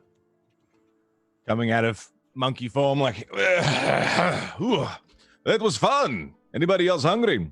You want to eat anything?" So I've ever told you you're a moron. Yes. All right, well, here's a chance to say it again. You're a moron. You, when you go into a monkey, how much of yourself do you retain? All of self. I am strongest. Well, so when, What are you trying to say? well, We I'm saying, got problems? We got problems? So he's going to punch the wall and run out and following Arabus. Seems our party is getting smaller by the minute. And I'm gonna take the liberty of assuming that the two of you probably aren't gonna tarry massively long there alone. I know. Let's start moving out as well. Yeah, I'd reach up and just stick the shield back on and just kind of slot it in to the rest of the pieces of bark, and then just start walking back to camp. So as the group of you are rushing back, I'll do it kind of this way here. Whereas Arabis would certainly be the first to arrive, and Zerg would be following not terribly far behind. Along the way, Zerg's going to stop in that forested section we stopped by and is just punching trees. Fair enough. That tree is quite decent. I say here, sir. It's a very respectable tree, but you don't seem to be doing much harm to it, so I guess, Arabis, Right. as you head back out and get back out into the field here, into the area that's being cleared in wolf form, a wolf erupting out from this trail obviously scares the shit out of the roustabouts that are chopping lumber not too far away. It doesn't matter if they have seen this before a party react, or if they even know. At the moment, everyone is very on edge. And their reaction to a wolf tearing out of the tree line here is going to be immediate concern and almost blind panic. And as they do, one of them starts to run immediately, dropping his axe on the ground, sprinting back towards the camp, screaming out again, "Wolves! The wolves are back!" As another one just kind of has his axe up in front of him, sort of defensive, like he's getting ready to hit you with it. He's like 50 feet away from you. And the one nearest the other trail, who's just been cutting some smaller branches and saplings for fire starters, stumbles away from you in a near panic into that big log that's just fallen across the other pathway into the woods. And as he does, as he bumbles into it, there's a near immediate cause-effect reaction here. As you see him trip, hit it, and budge the whole rotted thing, his weight crashing through the bark on the outside of it and the old molded wood. You see erupting forth from it a truly monumentally huge swarm of red-headed centipedes, each of them inches long, with massive insectile legs and visible fangs even from this distance. They come rushing out from the desiccated log, swarming towards the man who had the audacity to accidentally trip into it. There, I think, we take a break.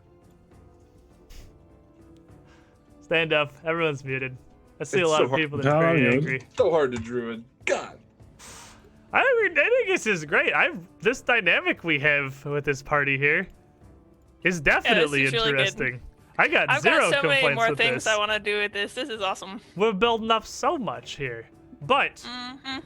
I have to pee, and it's been 2 hours. So give us a couple minutes, chat. We will be right back. I know Twitch is...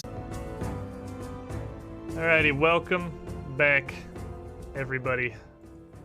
I know that took a moment. Sorry.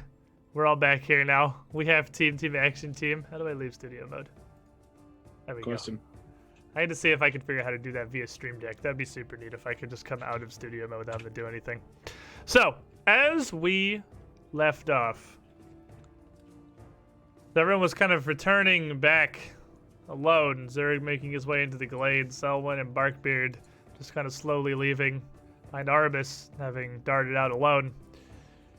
She startled a roustabout into this fallen log, which seems to have disturbed a fairly large nest of massive and now incredibly upset centipedes. I don't know if the concept of a happy centipede exists, but What do you mean? They're all happy. this is definitely not that. And Let us know. I am crits most coming certainly soon. going to need some initiative Shit. From all of us. from all of you, because as you come out of the cave here, you're definitely going to hear that things are amiss. Right. The screaming will come relatively quickly. Oh boy. Probably. Got everybody on this little initiative table. Perfect. And as would be fitting, Arabus, as you're literally watching this all happen, you can see that these centipedes here are about to swarm over this man. And also, I guess worth the notion, you probably noticed from all the Pathfinder we've played, but for both you and anyone watching or listening, these are not animals, centipedes. These Yeah. are just insects. They are not sentient, so they can't understand you. They just run off sheer instinct. They probably have a family and kids and dreams. Lots of Yes, it is and- all of these centipedes that are currently swarming this. That's the whole family. You can take them all at once. Oh, so Oh, nice. it's a swarm. It's not two giant ones. No, it's it is a massive swarm. Oh, They are shit. individually all several inches long. Like each of them is a pretty big, like comb-sized centipede, just in So many width. of them. And there are hundreds of them pouring out of this rotted log. Oh boy. Okay. They're definitely going after man.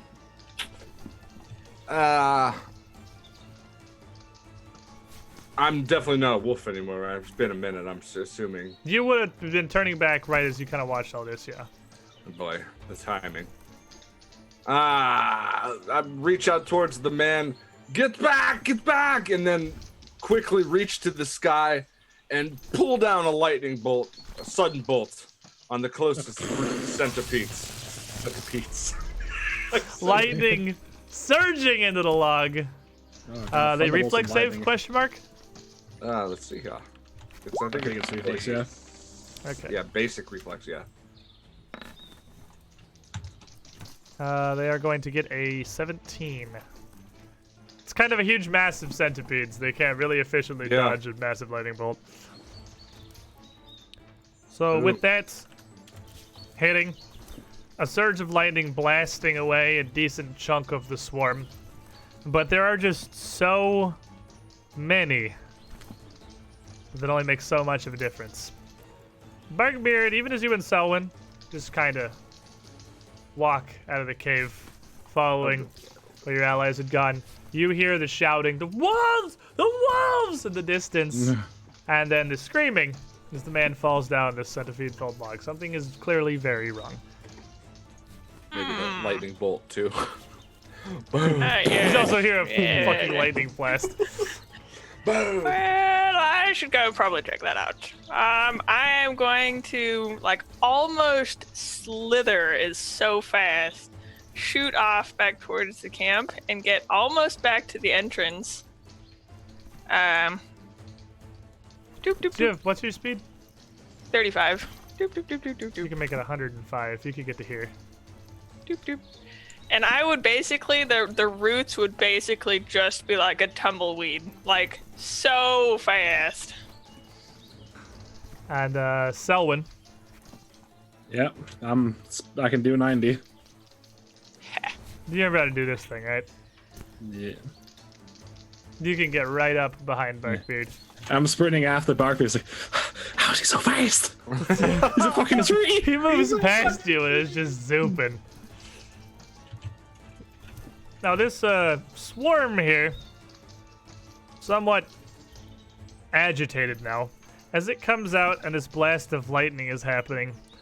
It almost seems to sense the pair of you coming around the corner, like it just knows, and it is going to slither up around through the trees And the pair of you, as you surge or beat feet across the ground, will see a horde crawling almost as one, swirling around your feet. And as they approach you and crawl up all around you, fortunately, these aren't a small enough swarm to be like the get all inside your clothes kind of thing, but they're large enough to just bite through some of your stuff and get up around and in your boots. And Barkbeard, they're just clambering all over you. You're each going to take 10 damage. I need a fortitude save. I don't want to make one. I'm very scared. I may re-roll Sorry. the... Let me reflex save first. Oh, reflex save first? Okay, reflex save. Reflex. 23. Apparently 17 is just the number today, so I Okay, guess so, it's 17. so when you're actually only going to take 5. Oh, nice. Do I still need a But full then I save? need the fortitude saves. So if Darn you it. want to reroll that 17 Hemlock, just the reflexes first. Ah! Oh, much better the 27. second time. Oof, So powerful. do you use the hero 30. point? Yeah. Do you still have 5? How many do you have? Yeah, I have 5 now. Okay, so I have to change the thing you quite Look at yet. me using things, though. You see You're this? using resources. stuff. You're doing it. As they bite, Yes, yes. their jaws, I mean, their heads may only be the size of a thumb. Their jaws relatively small, but they slice through the outside of your skin, your ankles, and your shins fairly easily. And there's just so many of them, you can't possibly really hope to avoid all of their attacks. That said, they sting dramatically more than fangs of that size should, as there's clearly something else coming along with that, but neither of you are going to suffer any further effects. The southern load of centipedes is going to swarm up around onto this roustabout as he moves to run, and it just slithers up after him into the plot. Zerg! Hear a great Zerg, commotion. who You is- see Barkbeard and Selwyn go sprinting by. Seeing the urgency, I assume there's more things to attack, so I'm running after him. As far as my big old man legs will take me. What's his speed? 25? 25. Wait. Yeah, 25. You can triple move out around to the swarm. You can follow this line. Yeah, I'll just follow that line. You know what? I'll get to the second marker there, the 35-foot marker. Okay, That's 2 actions there. that's 2, right? Yep. That'll put me, what, there? Right there. And yeah, I'll just use my last action to get up nice and close there. Not into it, but close. Into it seems like it's ill-advised. All right, Arvis.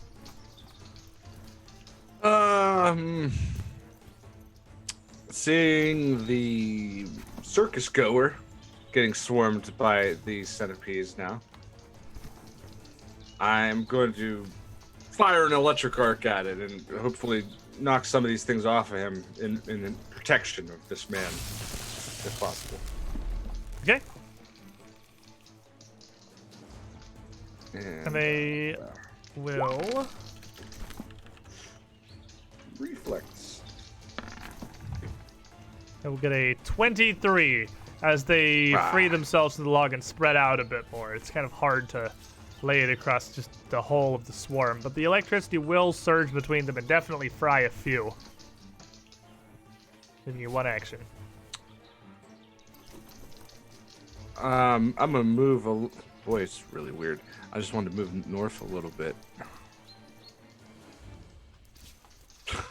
Okay, there it goes. Let me There it see. goes. I'm gonna try a hypothetical. Because the addition of new dynamic lighting seems to have almost completely broken old dynamic lighting. In that I think global illumination just like doesn't work anymore. Oh yeah, that And then it just breaks everything. yeah, it kind of does. So I'll just put light on all of you and we'll see if that works. That should run better, hopefully. Barkbeard. Okay, so I once again kind of root down into the ground and just volley down, just kind of slamming at my feet. with a 18. And 18, as you start to bash against them and they swarm around you, your whole stance and falling mountain strikes here aren't maybe the greatest at this. That's gonna miss. Okay, and then I'm going to try again. You know, there's a lot of them. I'll try again. With a 28. 27. Your falling stone strikes are not agile. Oh, okay. I guess because I just thought for a fist. Yeah, it's the same thing we had with his raging monkey strikes earlier. Yeah. Agile on both, but a 27 absolutely will land. Then for another 7 damage or 12 damage. Well, Hopefully. as you smash into them, though, some of the individual centipedes that make up the swarm are quite large. Your branches are only so effective. It is going to do less than 12 damage. They're going to resist the bludgeoning. Okey-dokey. And then I will move. I'm going to move in between both centipede swarms. Kind of over here. All right. Selwyn. All right, I'm going to do the Selwyn Classic and hit him with the Twin Feint. And I'm not sure if that works on swarms, but I'm sure I'm going to try. Hit them from whatever blind angle there is. So on the first, a 14, hot one, and I will use the session reroll that I have yet to use for a 22 instead. 22 will connect. For 11 damage. Now, as you slash at them with your short swords here, these centipedes have a bit. Well, they have a chitinous exoskeleton, and again, they're not necessarily individually large, and they still do resist this. But your swords seem to be more effective than the bludgeoning branches that Barkbeard had laid down. And then I'll they are try not going to be the... flat-footed in the second attack. You cannot find the entire swarm flat-footed. I cannot find the entire swarm flat-footed. That is very unfortunate. You However, can't feint all of the non-sentient insects at the same time. For a 20. 16, actually. And 16 is going to whiff on the follow-up. But you have scattered a lot of the swarm at this point. And with my bravery, I'm going to bravely run away. Fair enough. And as you flee the scene, Zerk arriving running forward, the centipedes are all too happy to swarm up onto you. And you see now the problem here with Barkbeard and Selwyn smacking down somewhat effectively at this massive swarm of crawling insects. I guess they're not technically insects, arthropods. Before they flee, leaving just you to get crawled on. Go ahead and make me a pair of reflex saves. You, yes, sir.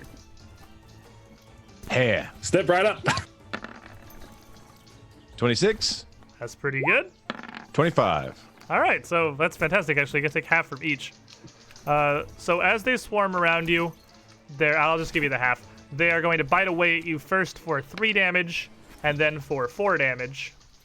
And you're There's able... all my temporary health gone. That ends after your rage does. So. Oh yeah. It's Oh just wait. out of your rage. Sorry. I'm raging from getting hit. I didn't say that. Sorry. Okay. So you could rage from the first one, then the 4 could come out of your temporary health. You could definitely do that. So as they bite at you, and enraged by the fact that stupid insects would crawl all over you, give me a pair of fortitude saves as well. 19, 29. Alrighty, so the just sheer amount of the bites, even though in your crazy raging ape form you're able to effectively dodge much of it, you do start to feel the ill effects, perhaps, of just so much centipede venom piling up from the myriad bites in your veins. You are going to take a further 4 poison damage, and it kind of makes you a little bit clumsy and woozy. It's going to make you flat-footed as well. The other swarm has thoroughly had its attention gathered and seems to be pretty upset. As it swirls over to Barkbeard, make me a reflex save. Okay. Alright, let's see here. So many dice get rolled Reflex. for swarms. Yes, yes, quite. 27. Alright, so you're going to take 3 damage as they swarm around you. That's half. And then make me a fortitude save. 25. And then make me a second reflex save. As it continues stinging. 16. Finding a way again for 3 damage, but that's full as they get better purchase. And then make me another fortitude save. Oh gosh, what is this? 16. Managing to fend them off at first, the fact that you've rooted yourself in the ground just only gives them an easier way to climb up onto you. And you are going to start to succumb to their poison as well. You are also flat-footed, and you will take 1 poison damage. Zerg. Boy. Oh boy. Zerg is gonna raging monkey strike at whatever he can get his big old janky monkey fists to. He's got a pound in the floor. Centipede swirling around you. 16. And your frantic pounding does not at first seem to be very effective. That's gonna miss. Hero point. Okay. 16. Yeah, How did I that's go? happened a lot. A lot of 16s coming out here today. That's the 4th consecutive 16 from the party. Yeah, that this first round of flailing doesn't seem to be terribly effective. All right. I'll try it again at a minus 4, 5. Minus 5, because yeah, you lose agile in the monkey fist, but you get tons of damage. 20. And with a 20, you'll manage to start to pound some of them into the dirt. That'll hit. Ooh! For a 25 bludgeoning. And though you feel as if the frantic monkey pounding is maybe not the most effective way to get rid of a swarm, this one's been diluted pretty thoroughly before it got to you. And you're going to be able to scatter it entirely, removing that one as a threat. And leaving you with one action. DK fucking monkey smash. And I'm gonna move over here. Arabis. The roustabout that got out, and he's obviously getting He is clear. still, they're all running at this point. They would all be booking. He doesn't look in any like mortal danger, like he's gonna drop. No, he looks like he's been bitten and stung a Drop few dead times, but he very seems to suddenly. be running away pretty effectively. All right, and he's getting clear. I make sure he's getting clear. I'll look back at the swarm and electric arc it again. I mean, it's doing stuff. And that swarm is going to get a 19 on the reflex save. That does not succeed. All right, so what's he taking? 11 electricity damage. As that surges through, frying another decent handful of the centipedes. 1 action left. Moving kind of where the roustabout was running, almost putting myself between the two. Okay. And Barkbeard. I am going to just continue, like, pounding into this, just heavy branch after heavy branch here.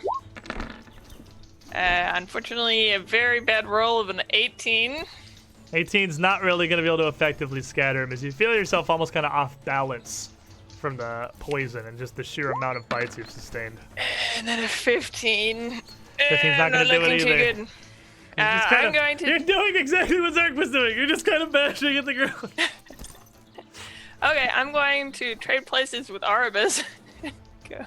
go like here. And then, and yeah, that's basically what I'll do. That does still leave you 1 action. I don't really have anything to do. Okay, fair enough. Selwyn. Alright. Seeing Aravis do it, I'm going to cast Electric Arc. Shock this thing. Good idea. And I'm a copycat. I'm a fraud. I mean, you can see that it's working. They're gonna get a 27 on the reflex save. That is a success, but not a critical one. That's all we needed. And I shock it for 11, so 5. Zap. All right, and as you zap yet more of it away, and another swarm surges up onto Zerg's angry monkey legs. I need Zerg and Barkbeard to make me fortitude saves for the poison you've already been exposed to. 82. All right. Well, that's gone. But I had about enough of that. 32. Wow. Barkbeard? The good news is he's here to give you some more, so don't worry, Zerg. Wait, what? I said, don't worry, the Centipedes? centipedes are here to give you some more poison now that you've overcome that dose. Oh, yeah, of course. Barkbeard. Oh, right. All right, it's me. That's me. I forgot my name was Barkbeard. We all mourn lizard he's not still. She hasn't moved on either. Oh, I'm Barkbeard? That's right. All right, Zerg, make me a reflex save. It's time for the dice fiesta. 16. The 16, you're going to take 10 more damage from the bites of these centipedes, and I need another fortitude save. This is a lot more meat to this swarm than the last one. That's a natural 1, but it gives me 14. And with a natural 1, a critical failure, Uh-huh. you are going to take a little bit more severe poisoning. You're going to take 7 poison damage. And not only flat-footed, you are also going to be clumsy 1 as well. As you are really starting to weave a bit, having difficulty with even balance and staying upright. Then make me another reflex save. Another one? Another reflex? Yeah, they got 2 rounds of biting on you. 20. 20 is just going to succeed, and you almost accidentally... Oh, no. Never mind. It's really sorry. You take 3 more damage from the biting. Good news, I don't need any more fortitude saves because the poison can't get any worse. Also, it's your turn.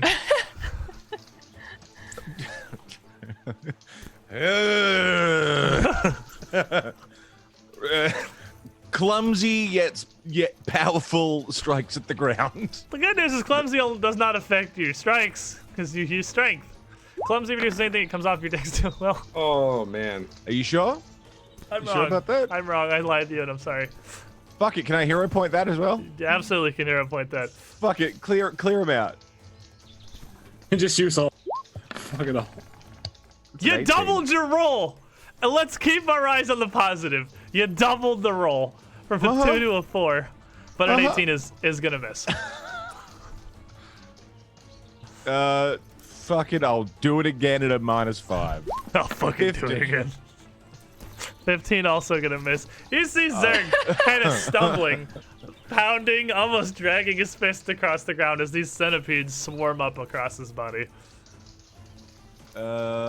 What's the penalty if I do it again? -8? Minus 10. Oh, it was almost a 20. Arbus. Okay. Looking around, seeing Zerg getting swarmed and panicking, getting ready to start casting a spell. I look over in Barkbeard's direction. He's doing whatever he's doing. And I see that shape again, that long black hair, shadowy figure, standing almost like right next to him. And just lean in, and again, I see the green like poison leaking out of the eyes, and looks like me.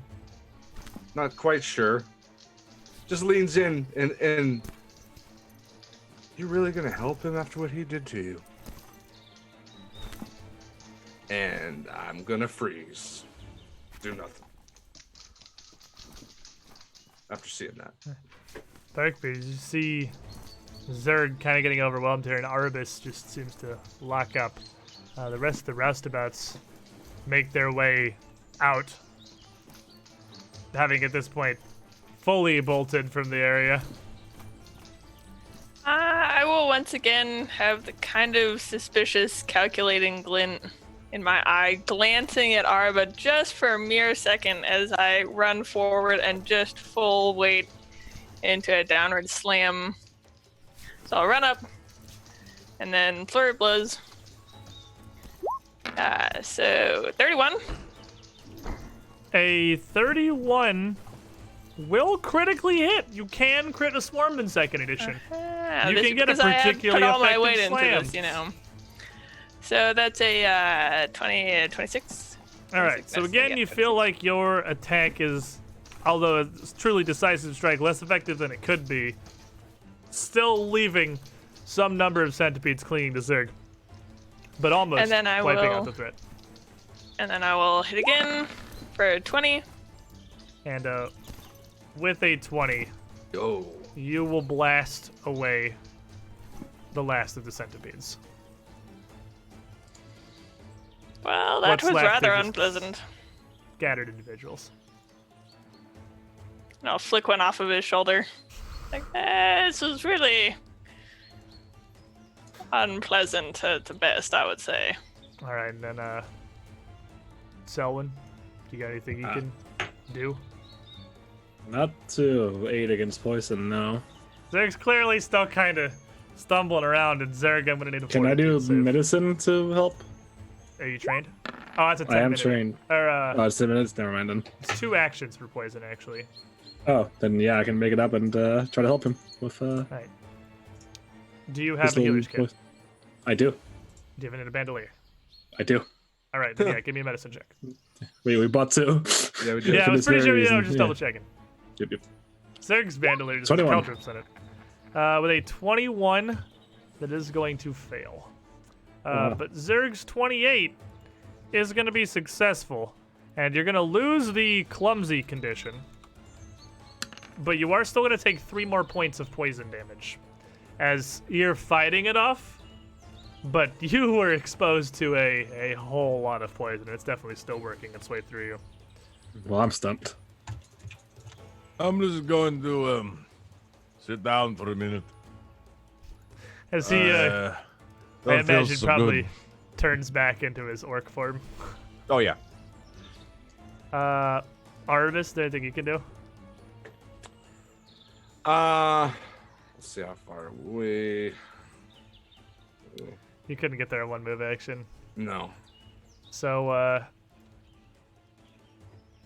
it would be up to Selwyn's medicine. You can try again. Is there any downsides to me trying again? Only that. Oh, yeah, you can do it again. Only that if you critically fail, you make it worse, but same as most aids. Well, in that case, I'm gonna scratch a little head. Well, I'm stumped. I'm sure your body's natural protection's enough. Probably. Let's see, Zerg. Let's see that body's natural protection. Fortitude? Fortitude. 22. Whew. The 22 is exactly the DC. Oh, boy. So that's a that no? is no meets is that's good. That is Okay. a pass. That's exactly just barely enough to fight off what's left of the centipede poison. So you will take no further damage, and as you kind of woozily sit down there, you would recover from the affliction Fucking- itself. Jesus Christ. And as the roustabouts run away back towards the camp, screaming about wolves again. There's many more workers out in the field this time, working to clear away the thorns and the underbrush. There's a lot more people out at work. And they all look around as the alarm is raised down towards the group. You would see some fighting and see some stuff and aren't sure what's going on, but they certainly don't see any wolves. But they see some kind of a commotion, so the panic spreads like wildfire. Ah.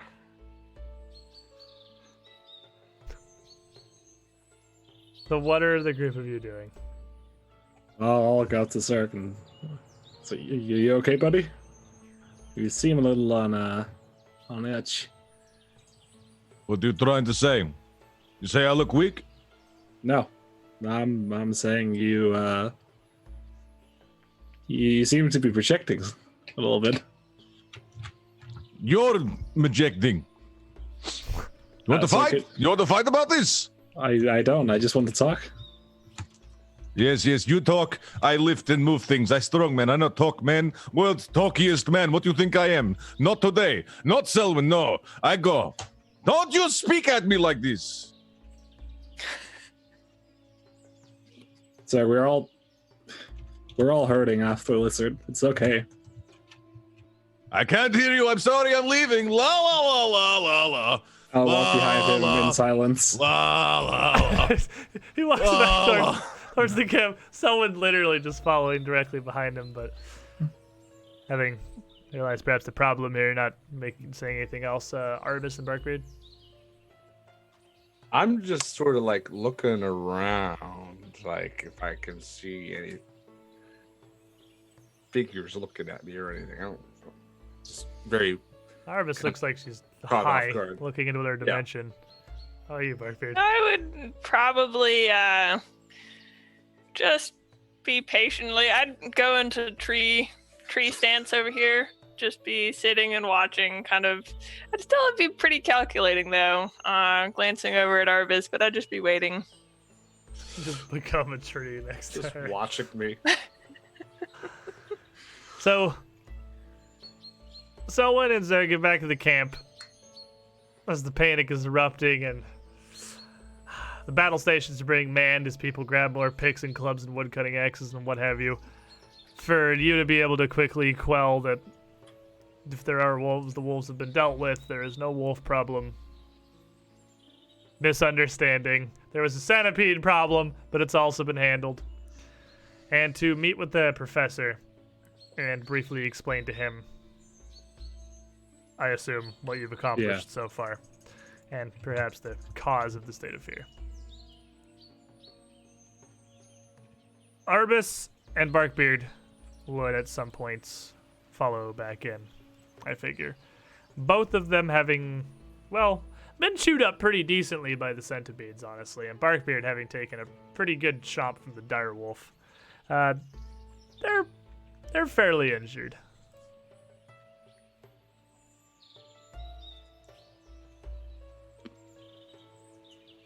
I wouldn't even say anything about it.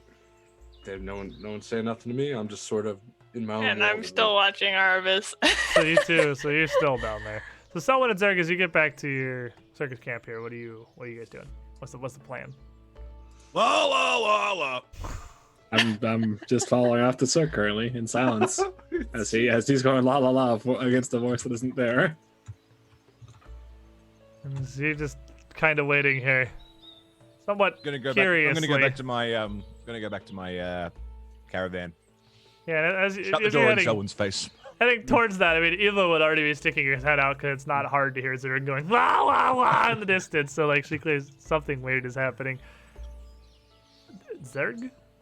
Then you come in and slam the door in front of Selwyn if she's still following. Have you gone mad? No. Selwyn is up on the high horse again, thinking better than everybody. Better. Zerg's such a stupid. Zerg is not a clever person. I didn't want to hear it today. I've had it long. I've had a hard day. You know what I'm saying? She nods. Well, perhaps rest then, but it is only morning. Hard morning. And she just nods. This is fair. Will shutting yourself off to world make morning better? Shut self off to people who think Zerg is big stupid, perhaps. I not shut myself off to you. You don't think Zerg is stupid. And she, by Sim, you just throw her in a bed here. She kind of sits down on the edge of the bed. Zerg, I have been with Circus some long time. As have you, but I have known Selwyn for years. I do not see this in her. You sure this is not reflection? Perhaps? I don't feel like talking about this. I sorry. I don't mean to be anger. I sorry. Sorry. I understand there is no need to apologize for emotions, but perhaps it is easier to take them head on. And she just kind of puts her hand on your shoulder. You are strongest man alive. You would not run from something as small as feelings. I love you, Ilva. You're right. You're very right. Absolutely. No more running. I crush everything. You're right. Yes, you're absolutely correct. Okay, and he's just gonna run back at him. This is I'm like, you just fucking slammed the door in my face as you come out. I just fall to the ground. So you throw the door open, just send Selwyn rolling across the ground with the force of the door. And just stride confidently out to confused looks as Selwyn goes flying in the door, slams into the side of your wagon. I'll raise a hand. All right, that's fair. Probably deserved that.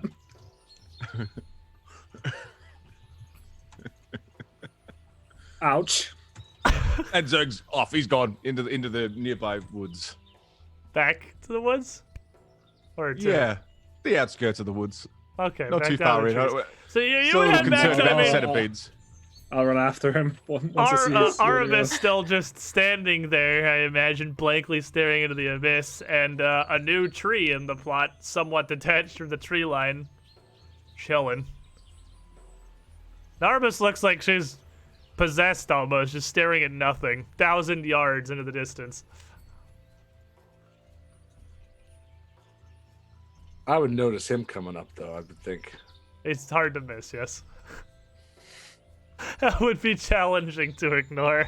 And I would go stomping up to him and just push him in the chest real hard and like look up his face and what was that?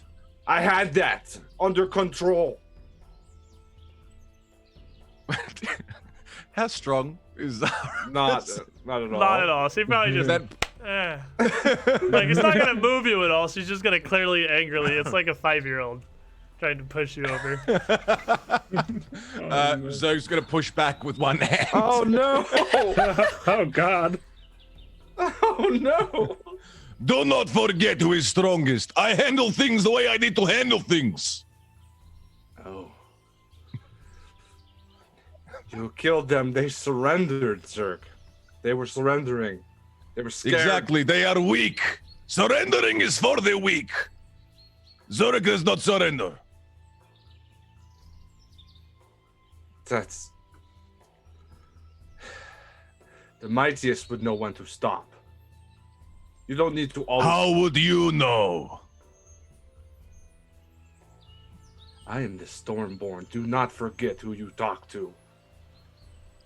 You want to settle this properly, little lady? All right, we need fucking therapy. Selwyn just standing kind of 5 feet back. Barkbeard nowhere to be seen. Little does everyone know. A He's that tree, like, yep, sidles very slowly.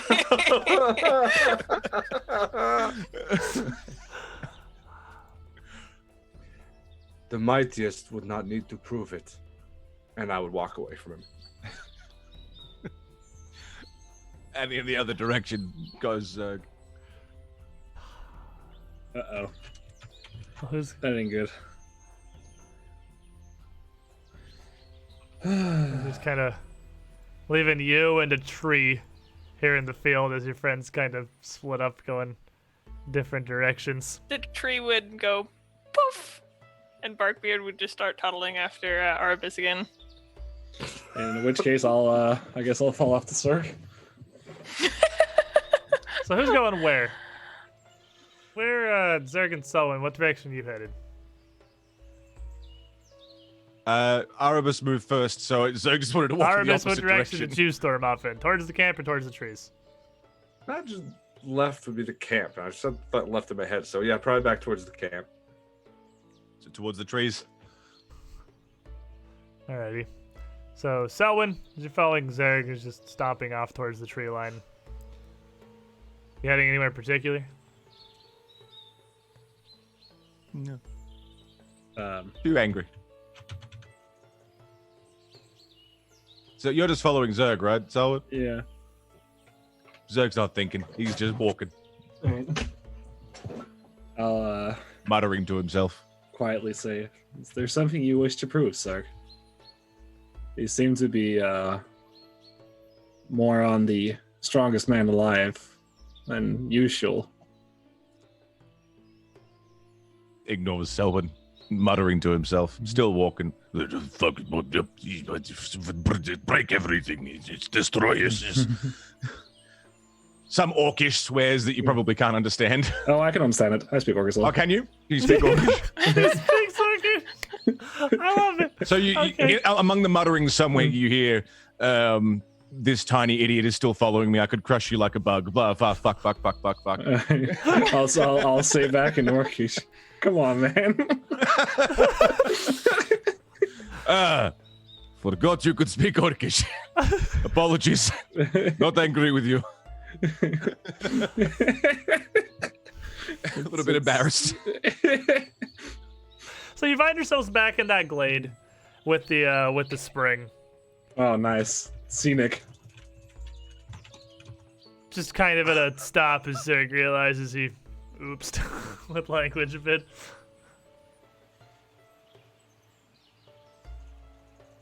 Zerg's just going to sit down next to the water I'll, that he jumped in.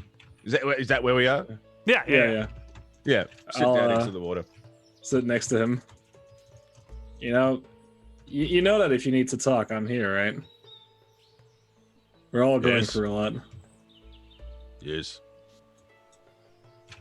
I don't want to talk, but thank you. You're welcome, buddy.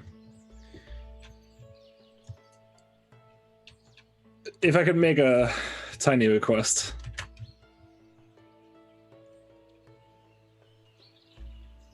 Every request from you is tiny, because you are small. That's fair. I'll definitely also laughing character. Yeah. Try not to lose yourself in the rage. Pour yourself into something when you're feeling down is one way, but it's gonna eat you up in the long run and hurt those around you. I think you heard Arabis back there. The wolves had clearly surrendered. She started it. Whatever.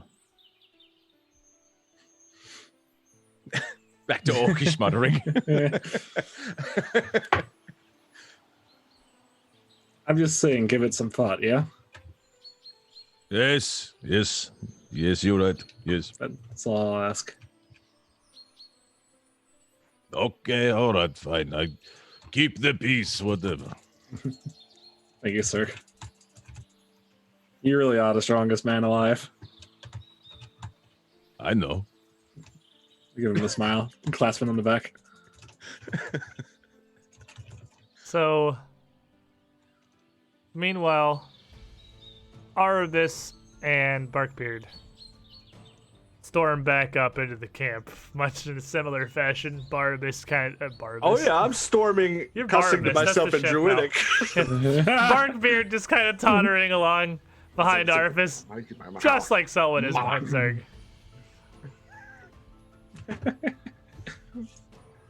And are you? And doing he's just anything? following me. Just. Yeah, I'm just following you. I would stop and just turn around. What do you want? Well, I was just observing, and I don't mean to be rude or anything, so just, trying to come to terms with what I've always thought of being the Stormborn, and, here you are today. Apparently not enough. Well, I do wonder if you are spending too much time with humans, and seems surprising for how you were raised. It has made you very soft-hearted. You know, nature is inherently unforgiving. You saw them surrender, right? I was trying to protect the nature. Yes, well, this is true. The waves do not feel sorrow for those who get crushed in the violence of a storm. I understand. You don't need to count the Storm Lord to me, I know. But still, sometimes it's different than right and wrong. It's just a feeling. Well, I suppose we must just learn as we go. It's an interesting situation for all of us. You don't know what it's like to... You wouldn't understand, Tree. I would not understand. I find it very odd that the child of prophecy is human, for humans are known for their compassion, and it is odd for the Stormborn to be of such. Are you questioning my ability? No, I'm not questioning your ability. You seem to have much ability. Just maybe some of the schooling you have gotten before has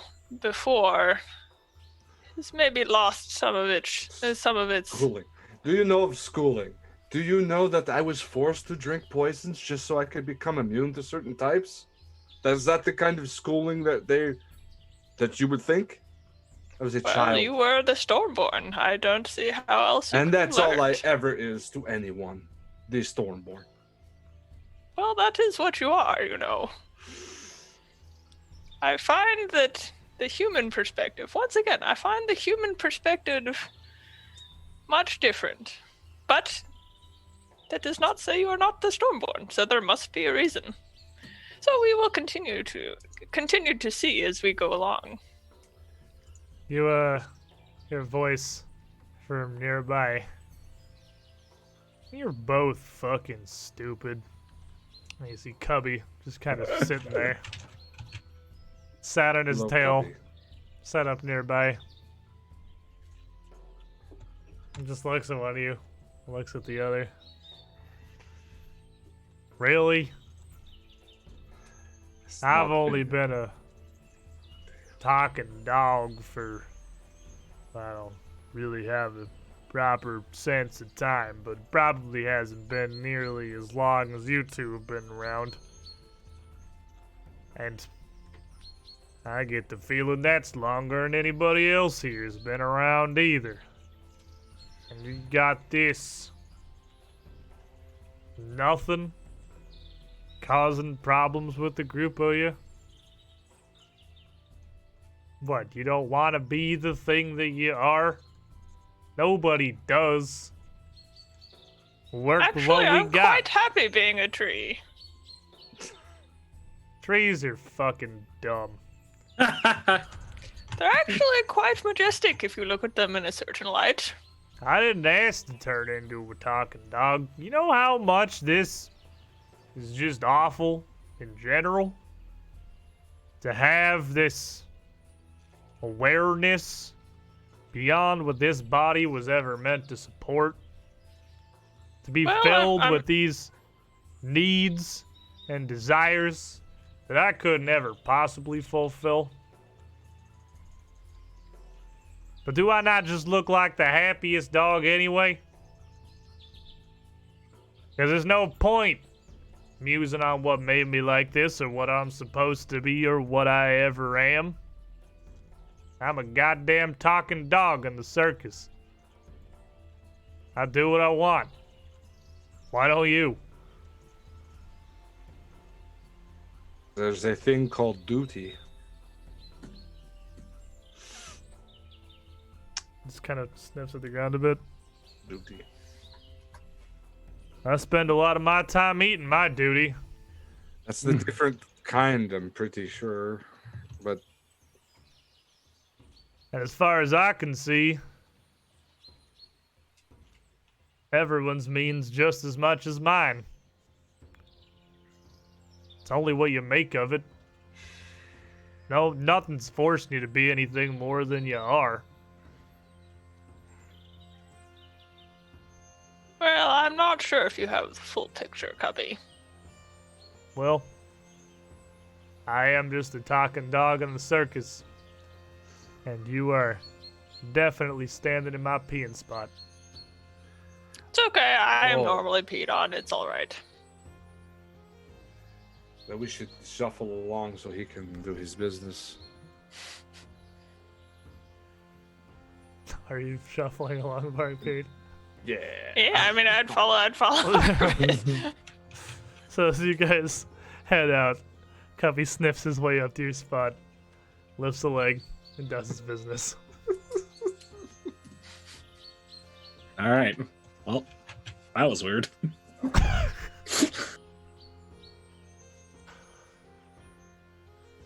But you two head a bit closer back into the camp where everyone's still working. So the roustabouts are come back out to continue working on clearing the area because, after all, there is still a job to do.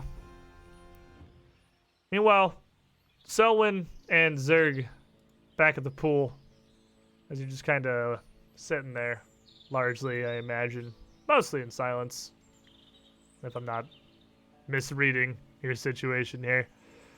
Give me a perception check. You're just kind of looking around this small, little secluded glade, watching the water and the trees.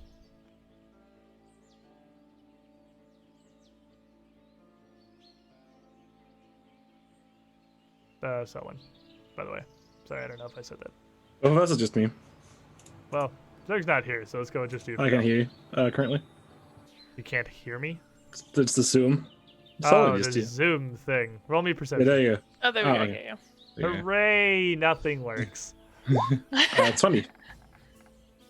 Zerg, well, you're just kind of sitting here, Brooding. standing at the edge of the water, brooding. You give me a perception check as well while you're just looking around this area. 25. Oh, nice. Both of you would notice as you're looking, and it would stick out in particular to Selwyn, that a fairly large world knot near the base of the oak tree sat on the edge of the pool has a set of initials carved into it, JW.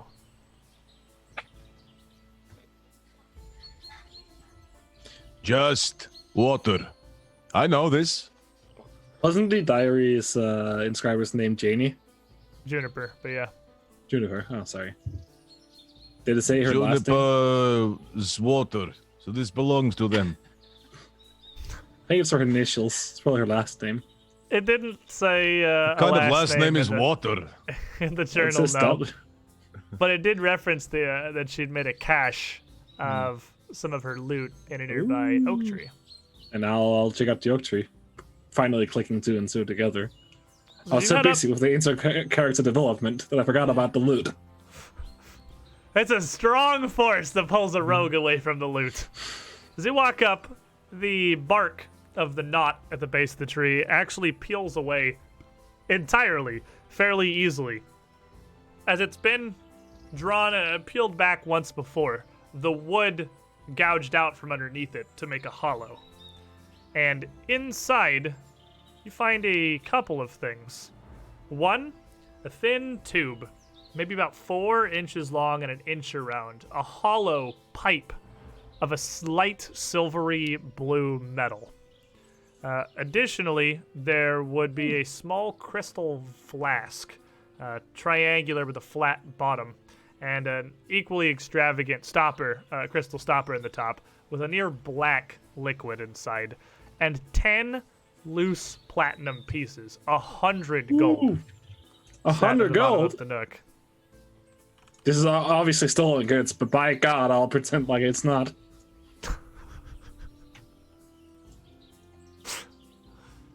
So as you take all of this, certainly putting two and two together, this is Juniper's cache here. he has some stuff. All right. What was the two first things? One more time. Two first things was about a 4-inch long hollow pipe of a very light silvery metal and a Sweet, crystal yeah. stoppered flask of a near black liquid. Take it. It's not added in. Well, I think we found loot, sir. We found great loot. Look at all this money. Yes, 3 money is good. Yes. I wonder what's in this. Okay, flask, you though. keep it. I've got everything I need. I don't. It's yours. You have it. Or give it to everybody else. Whatever. Is there something you want, sir? No. You sure? That flask looks good. Is that a drink? I'm not sure what's in it. Should I have a taste of it? I could use a little pick me up.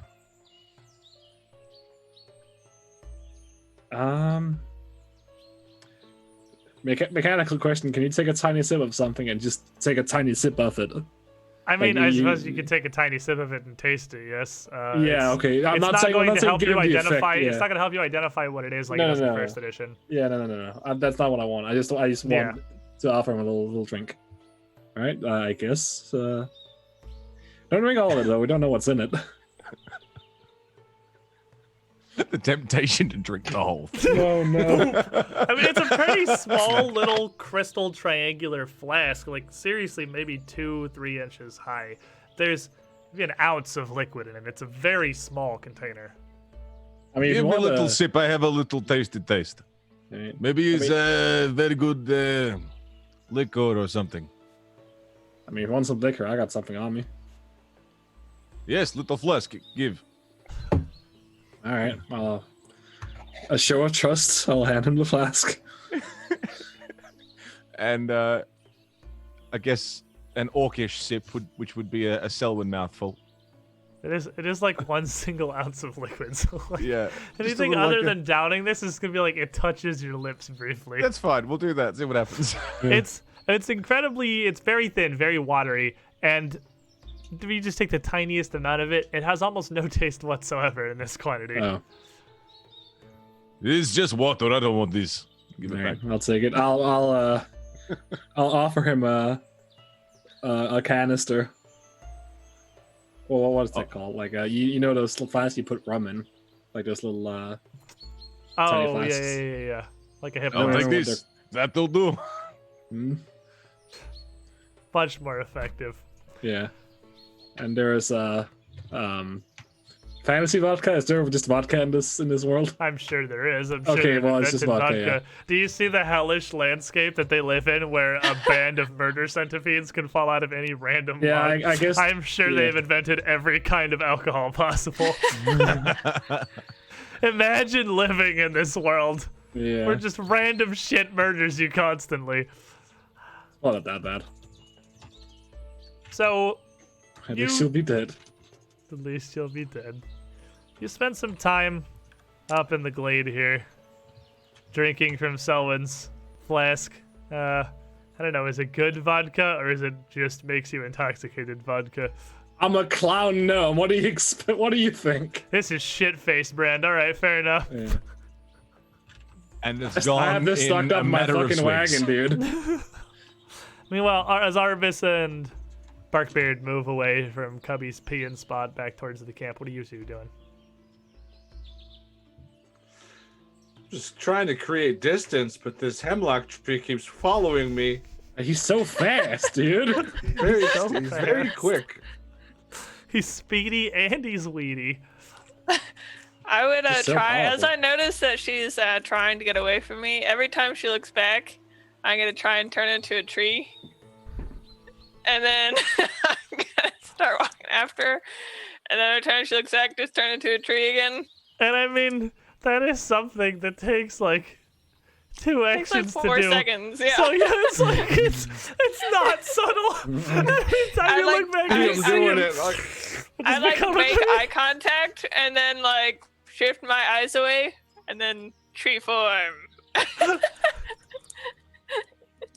and I watch him do it.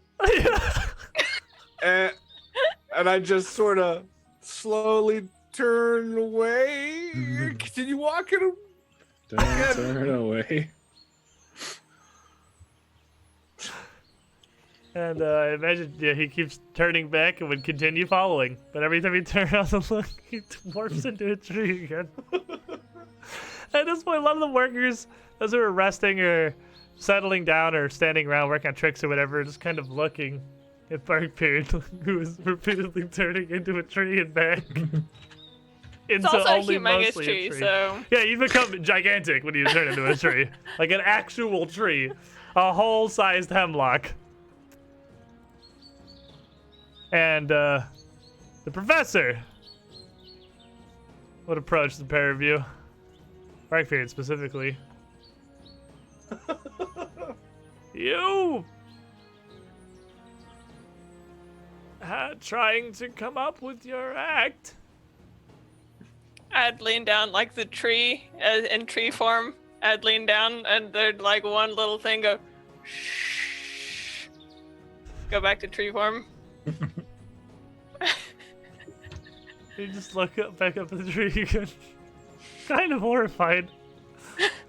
And look at Artemis. And then I'd pop out of tree form and be like, would that be a good act? I don't know. I feel like being a tree is very usual, and I'm normally a tree. He looked back. I am unsure what you do with it, admittedly. It's an interesting power, but certainly among tax record keeping, the least exciting I can imagine. Well, it also tends to make people not notice me, which is really quite useful, unless you're coming up with a circus act. That is the opposite of what we're after, yes. Well, so no, I am not practicing my circus act. He looks at you. Well, I've seen and heard, rather, from the roustabouts a bit of what you can do. What you've done to the wolves last night and those swarms that spewed forth from the log earlier. You can, well, work about half of that, rooting yourself as a tree, and they described it as a flailing of sorts, but... A whomping is a good term. We could put together an act name with that, perhaps. I just need to think. Surely there's a tree that starts with W. I'll muse on it. A whomping cypress, a whomping oak. And he just kind of walks around, walks away. Hemlock is really a good name. I mean, if you're looking for a good name, hemlocks are distinguished among all trees. And he kind of stops and looks back. Whomping hemlock doesn't have much of a ring to Quite! it. That's a fantastic name. If I've ever heard a name, Whomping Hemlock is really good. Well, we find that... I guess if you're in agreement here, I'd better go tell Selwyn. Actually, that's genius. Arvis, let's go tell Selwyn of my act name. Arvis? Arvis, this is important, you know. This is all about livelihood and whatnot. I still don't understand what you would do. Neither do I, but the name is catchy, and that's what we're looking for. What was the name again? Whomping Hemlock. It does kind of roll off the tongue a little bit. Right? No, Yeah. that's what I'm saying. Really give Whomping. people idea. You just Hemlock, yes, apply quite. The womp. Because Yeah, the great minds think alike here. I'm glad you agree. it's pretty good. I think Selwyn will love it. She will really enjoy it. I think we should probably go ask her. Tell her, I guess, is more apt. Okay. So, you head back over towards the tree line. You know Zerg had stomped off that direction. But it's not immediately apparent where they've gone. Because you don't, at first, see them.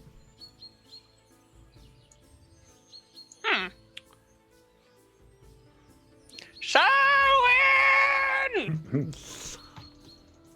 Maybe not I that. was having such a good day too. I really Someone- wasn't. Soon after you give your flask to My Zerg, you hear dear this. strawberry Selwyn! You hear this voice screeching through the trees.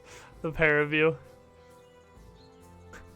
Honey bunches, melon cakes, strawberry, sweet cream. So are you ready to go back?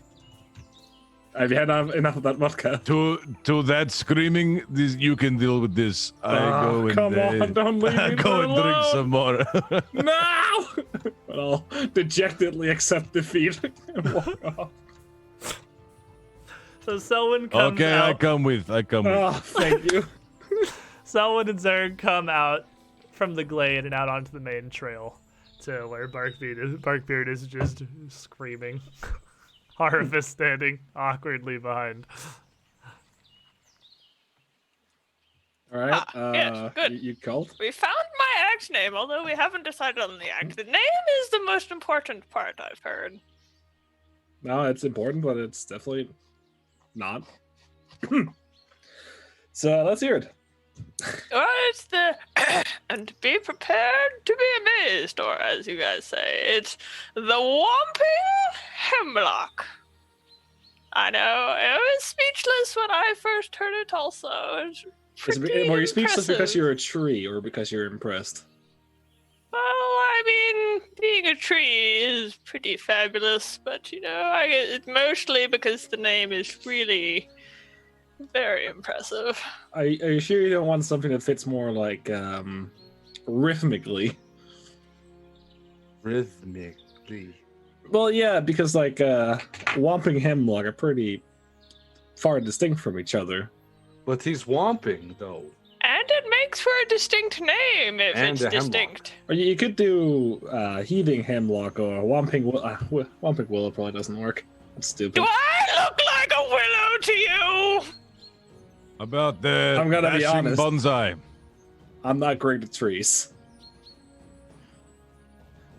Well, I know you look like a houseplant.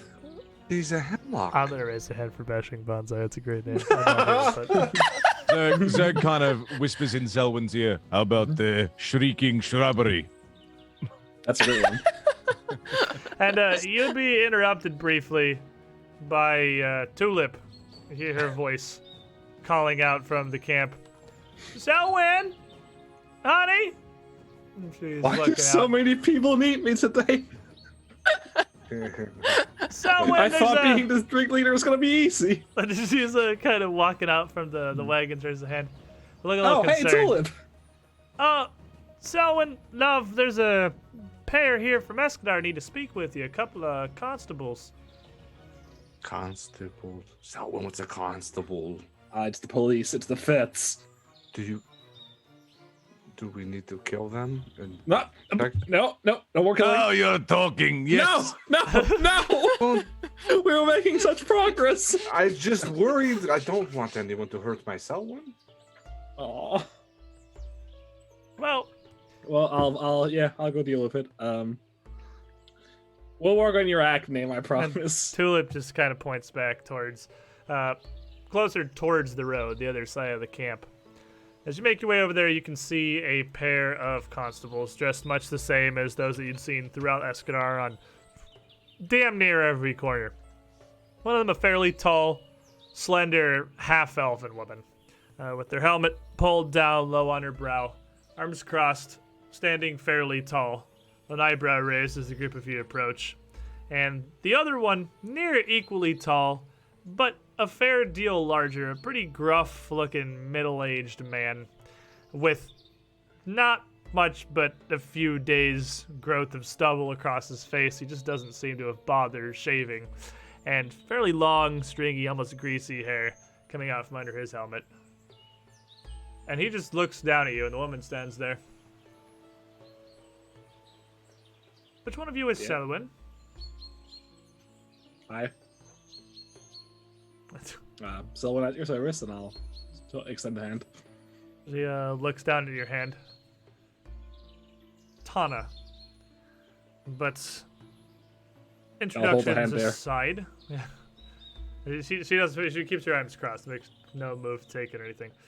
I hold my hand Introductions there. aside, I've come to do an assessment of sorts. He recently got permission to take your traveling circus over here, this plot of land, and Right. well, And so far, it's been pretty deadly. such exquisite locations here, so close to our city's borders, don't come free. Oh, you're trying to shake us down. I see. And she looks down at the man. No. I haven't been in one of Okay. these situations. I'm Looks usually on the over other her and end. tilts his head. No. The woman, no. It's taxations. You were Right, told about which this is- when you got the land. It's Correct. part of the agreement. We put on a show Yes. yet? No, we have 2 weeks. That's stated in the agreement. Well, then we should be able to work this out fairly simply. You've put on shows before, of course. This isn't your opening night. What are your estimated earnings? What do you expect your attendance to be? What are you charging? Well, we just got a new tent, so we're probably gonna make more than we usually do. It's a very nice tent. Well then, I take a quick look at your books as an order. You have an accountant? Hi. You were speaking to her. Oh, well, that makes this significantly easier then. Please, after you. Wouldn't it make more sense to do the taxation after the earnings are in order, so you'd get an accurate amount? She just kind of sighs and rubs her brow a bit. Jimmy, explain this to the woman, please. And he just kind of nods. Aye. Well, I forgot your name. It's simple Alright. enough. Taxation comes out from your earnings to be assessed Uh-huh. at the time, of course, for the city of Eskidar. But there's still the matter of fees, what with the zoning of the land and whatnot, and the preparations.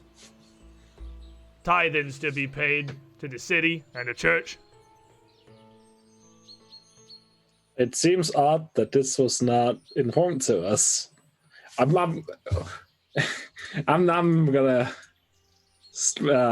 do my best to squint my eyes at these people trying to shake me down. Make me a perception check. Because sense motive's just perception now. I'm gonna need to get lie to me. Well, 29. With a 29, that is absolutely what's happening. I mean, you had your discussion with Lieutenant Madrad the other day and went over everything, filled out papers. She had documents signed and everything ready. There was absolutely no mention of anything coming in before that. And the way they're conducting themselves as well, it seems like Tana here sort of handed the conversation off as a bit of a stall because she couldn't immediately think of a great answer. And that, to you, is a fairly obvious tell. This is 100% a shakedown.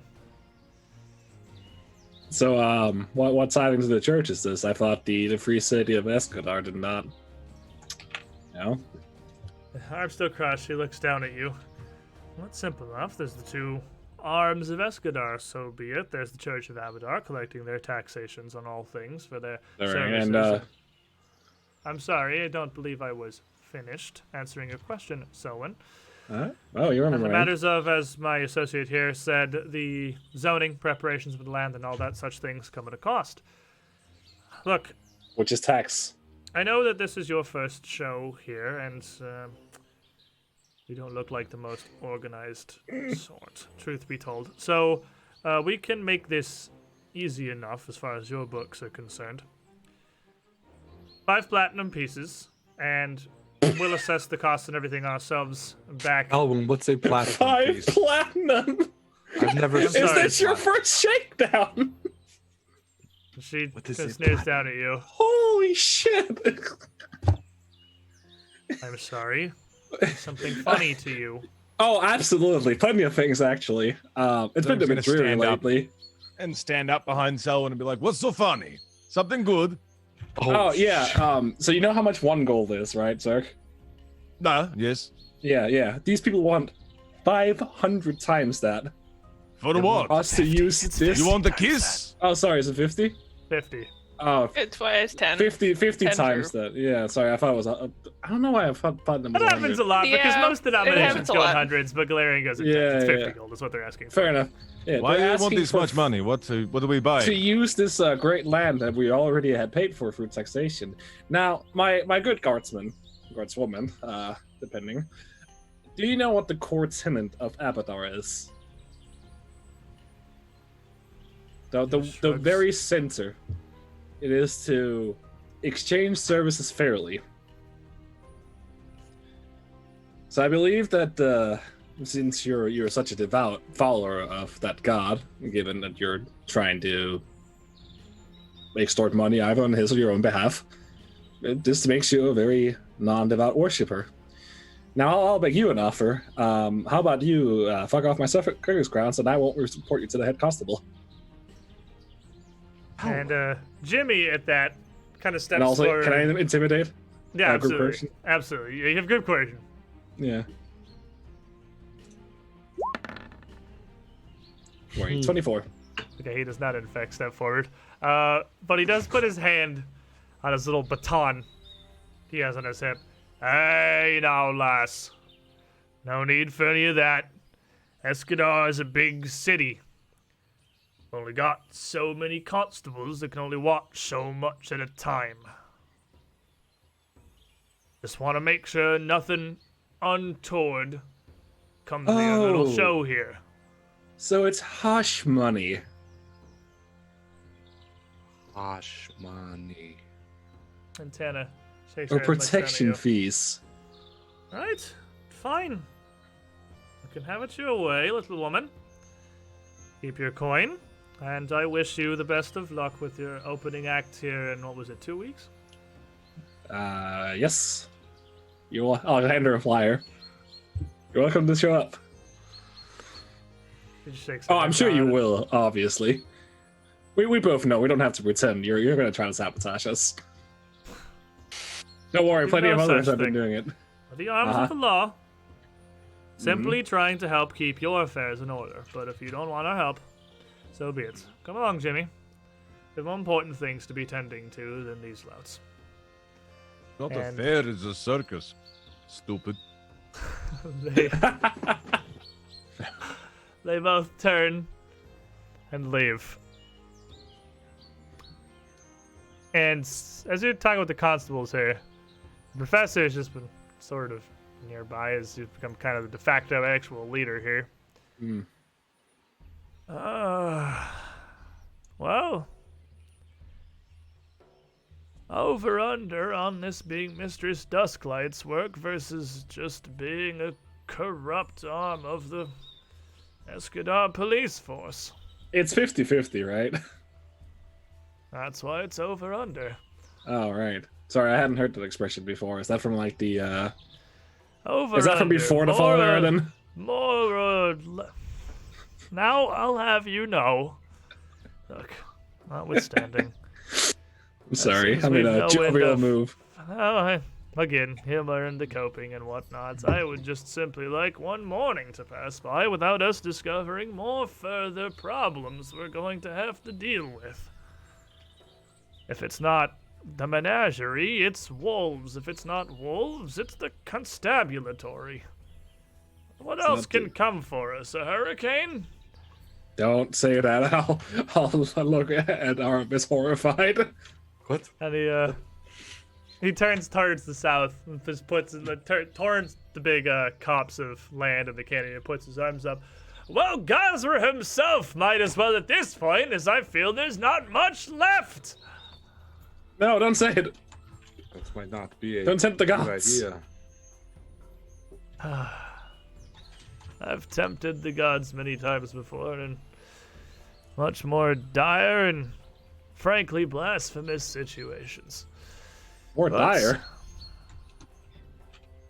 Oh, I wasn't born 70 years old, you know, and you fine, well-adjusted sorts yourselves are wholly aware of who throws their lots in with the circus. Hmm. Well, I hope that doesn't come back to bite us. And just kind of turns to shuffle away back to whatever How he was doing. ominous. Selwyn, how can they charge money for land that is owned by the nature? Well, okay, so we're gonna have a long discussion about property rights at some point. I agree. Oh, Sit down with a goddamn textbook. oh boy. Okay. But in the wake of that, as some decent amount of the morning has been spent exploring the caverns and, well, infighting and dealing with that afterwards, it's not quite noon yet, but it's getting fairly late into the morning. The group of you, now together, have been dragged away from your personal troubles by the circus's troubles. After, I assume, certainly, morning meals in order. A lunch, perhaps. I'm sure Zerg is hungry. He probably eats 9 times a day. At least. What are the plans? What are we after? Well, we What should do y'all probably go doing? back and clear out that cave. We've already slaughtered the wolves. At this point, it feels wrong not to at least make their I won't say sacrifice because that implies they had a choice in the matter. But their deaths go in vain.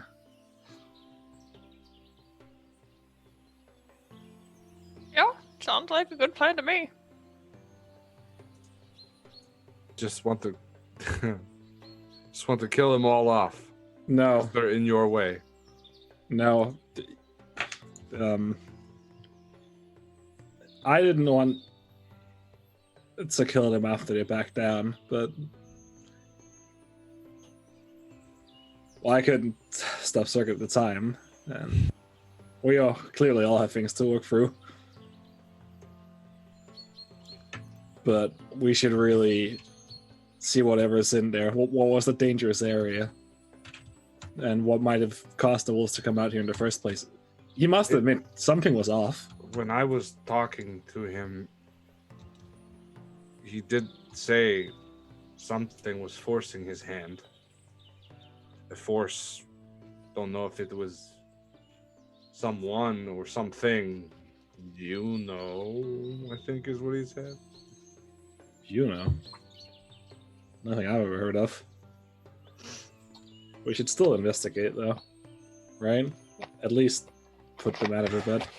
I mean, we know we're gonna get fucked with by the cops. So we're already screwed in that department. Let's not also get killed by wolves. Or Reduce the whatever's in amount there. of things that could Well, kill if someone us. is tampering with nature again, that it is my duty to make sure that they don't do that anymore. So our goals align, right? Yes, but I don't want any more undue killing unless we need to, Selwyn. Yeah. I'm not saying I disagree. We all deal with sorrows in different What ways. happens if he turns and starts swinging at you, Selwyn? I don't think he will. You don't think he will? He's also right here. You're all together right now, Yeah. unless you're like pulling away from the Yeah. group. Oh, I don't Like- care. I'll stay right in front of him. Yeah. Okay, I'm just making sure because like you're all together right now. Yeah. Yeah, I trust all of you. You're all idiots, but I trust all of you. Sorry, Barkbeard, I don't know if you're an idiot yet, but you touched my stuff, so I'm assuming. Well, it's very fun to mess with you because you're so cute when you get upset. Don't touch my stuff! This the is group of exactly you- what I'm talking about. The group of you head back out once more to the caves, determined to clear this out with what's left of the afternoon. Or we're left in the morning even, it's not even afternoon yet. The group of you head back to that chamber that had been labeled Wanderer's Folly on the map. The somewhat damper little cavern with a pillar in the center and the lichen off to the side, growing in carpets and mats across the ground. What about the hardy hemlock? Hardy? Yes, I do like hardy. That does have a certain ring to it, and it's, a very respectable name, I would say. So as It's you're strong.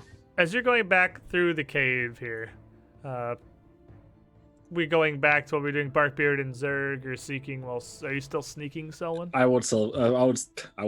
I would sneak. And Arvis is still recalling knowledge, trying to think I about would what could be going on. I would here. like to also Yes. make maybe talk to Arvis about if we could both try a nature check to see if his lichen is odd or off, weird looking. Okay, go ahead and roll me a perception check there, Barkbeard, as you step up to have a look. 20. With a Oh, at 20, any point while we're walking in here, would I've noticed that two people look pretty injured? you've known that the whole morning. I mean, Arvis was head over to I the mean, thing. I've been away with Sir Batsky for the most of the morning. Zerg and Barkbeard are still a bit wounded. I'm fine. All right, big boy. Not the problem. Well, let's get You- you tended. Well, It doesn't look good, Mr. Batsky. Do you want me The- to take a look at it? Perhaps before heading into the cave, you would have sat the two of them down for a brief medicine check. So now you push me, now you want to help me. Get your story straight, huh? I think we all want to help each other. Why am I the Nobody- therapist? Are we on the same team? We're definitely on the same team. I want to believe we are. So let's do it. And Zerg's gonna put an arm out, a tree trunk arm out to shake hands. Okay. My little girly arm. Just Like your whole hand inside Zerg's hand. Okay. Push me again, they push you harder. All good. and that's fine, but a little bit more restraint, perhaps. I will try for you. Oh. This all Okay. happens before we head into the actual cave. Yeah. And Right, give me yeah. your medicine check there, Arbus. All Or right. Barkbeard and Zerg as you tend to them. Are before they you- really beat up or just? They're pretty beat up. Pretty beat up. Shouldn't take All right. Really beat up. Like half alive, half dead. That Let's kind of go- beat up. Expert. Oh, nice. 21. Just That'll enough, succeed. right? Alright, I'll- 2d8 plus 10 health to each of them. I would also tend to myself during this. Okay, you can roll me yours. as I well. don't want to ruin the beautiful moments. Off in the 19. corner. HP. Zerg and Barkbeard each getting 19 health back, and Selwyn I am to going to help back. herself for 2d8. No, Zerg, you went the wrong way. Oh god. That's Oh, amazing. goodness. Drop, and the healer in me just panicked. He set his health Oh, to God. 19 instead of 2 plus 19. I was like, So, afterward, with another cantrip onto Barkbeard for light, you'd head back into the cavern. And then you'd see this. And Barkbeard, as you approached and look down at this here, the lichen that you see growing across the carpet does look wholly mundane. It's just a really standard moss that grows fairly thickly in mats like this. It's not dangerous in any way. It's perfectly normal. Additionally, as you peek around the corner here with a 20, you would also see that near the back side of the pillar, there is a cloth sack that looks like it's just been abandoned here and has just been laying in this corner for the gods only know how long.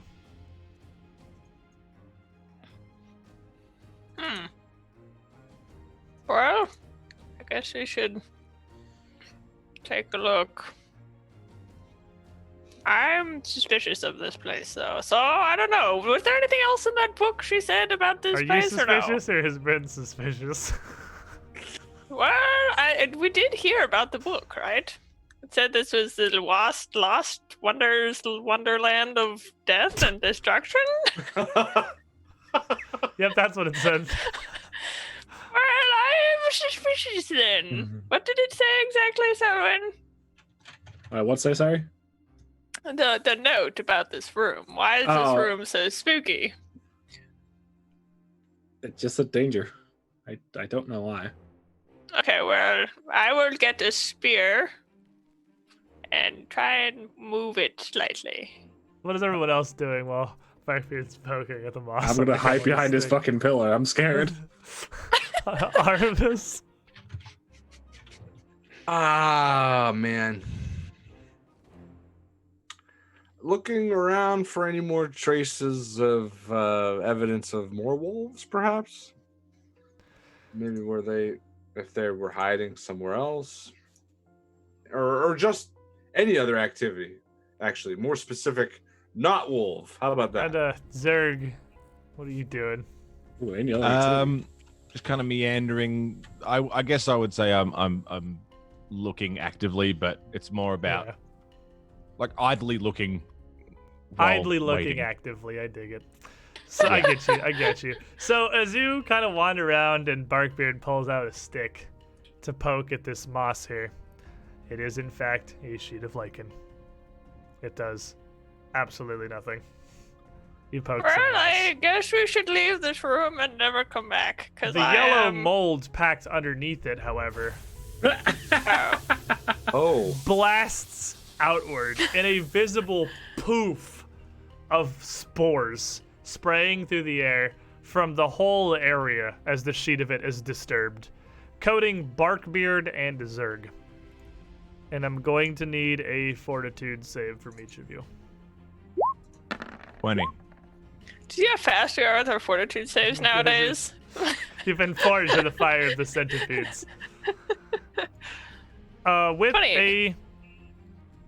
With a 20, Zerg, as you inhale these spores, because you're not really looking at this, you're over here somewhere else. It just kind of surges up into your face, and you swallow this, inhale this cloud, and immediately start to feel exhausted. You are going to take 8 poison damage. And then also you're drained 1, which is going to reduce your maximum health by 5 and deal another 5 damage. Jesus. Okay. So Arbus, as you're recalling knowledge over here, give me a nature check.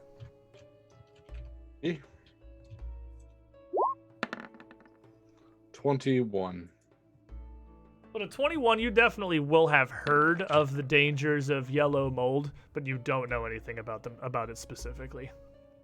Oh, just no. So this just kind of poofs. You would immediately see Zerg start hacking as he inhales this. Or Barkbeard is just kind of sitting there blinking in the middle of this cloud, absolutely unaffected. Oh. Well, should we go then? That is dangerous. It does Zerg. seem to be rather. Make me another fortitude save. Me? Yes. Fucking 15. So with a 15, not only are you now drained 3, losing 15 max health total and 10 more health, you are also going to take 16 more poison damage after that. What? In a span of a few seconds, Zerg is almost fallen over just from inhaling this mist. Can I run down here and try and drag him away? Absolutely, yeah. You can do anything. You run down. I'm and, gonna go down here.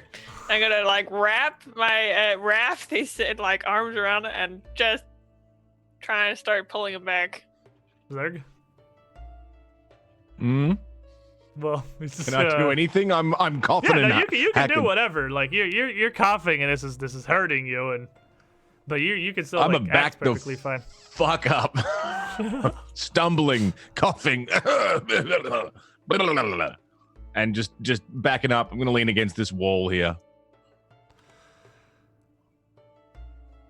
Can I do anything to assist my own situation here? You're doubled over, trained in medicine, Trying to right? catch my. That's true. I am. Then do you have healer's tools? I do not. Well, you could ask for assistance. if help. Okay. Anybody? As soon as he, yeah, I would definitely intervene once he asks for some help. Sure. All right. Arvis pulls out her tools and sets about. Well, he's the mightiest man. I mean, it's not usual. He that didn't want to he's insult like, him by "Help me, assuming he was in help trouble. me." Give me a medicine check as you pull out your kit and try to tend him. You know this yellow mold is deadly, but you don't know much about it. Okay. 25. With a 25, she's gonna give you a +2 on your fortitude save, Zurich, but I need another fortitude save. Breathe, 19. Mr. Batsky. Oh. With a What hero points do 19, you have? he has 1. Oh. With a 19, still coughing, you're going to take 11 more poison damage. Oh.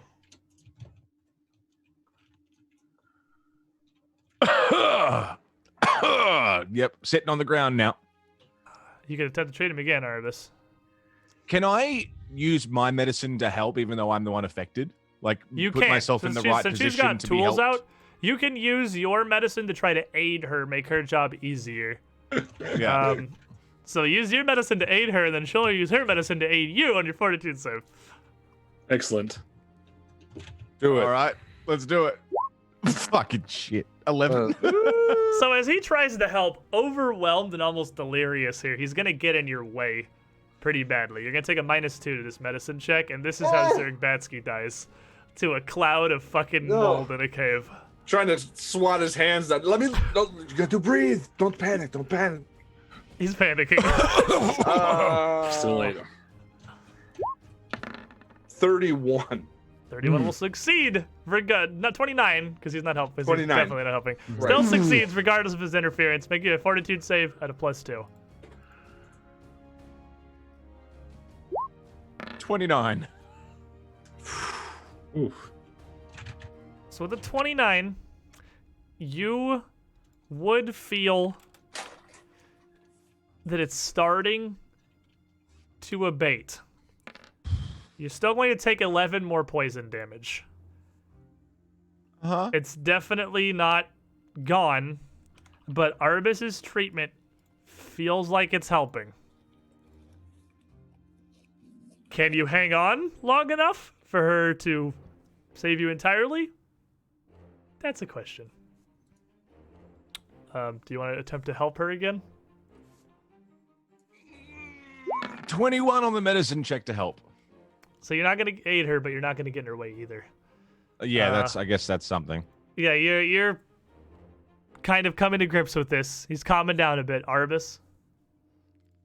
And then Selwyn and Barkbeard, I imagine, are pretty much like, you guys are watching this, but Yeah, you're I mean- functionally powerless to do anything here, right? I think you're both Yeah. more than welcome to jump in, but I mean, I've really got nothing. I think I'm more likely to hurt than help. I'm just gonna, as I'm working on him, whisper in Druidic to myself, not him too, Stormlord. 30. 30, you'll succeed. 30. Zerg, fortitude save with a +2. 26. With a 26, you can take 4 more poison damage. You feel like you're at the end here. You feel like the worst is passing. As Arbis continues to treat you.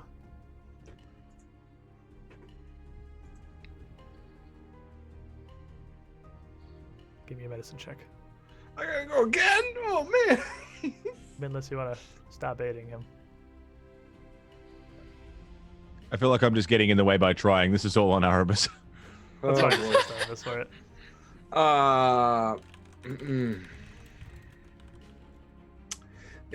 I can see that he's like almost succumbing to it. Like I can see that he's, how do I say?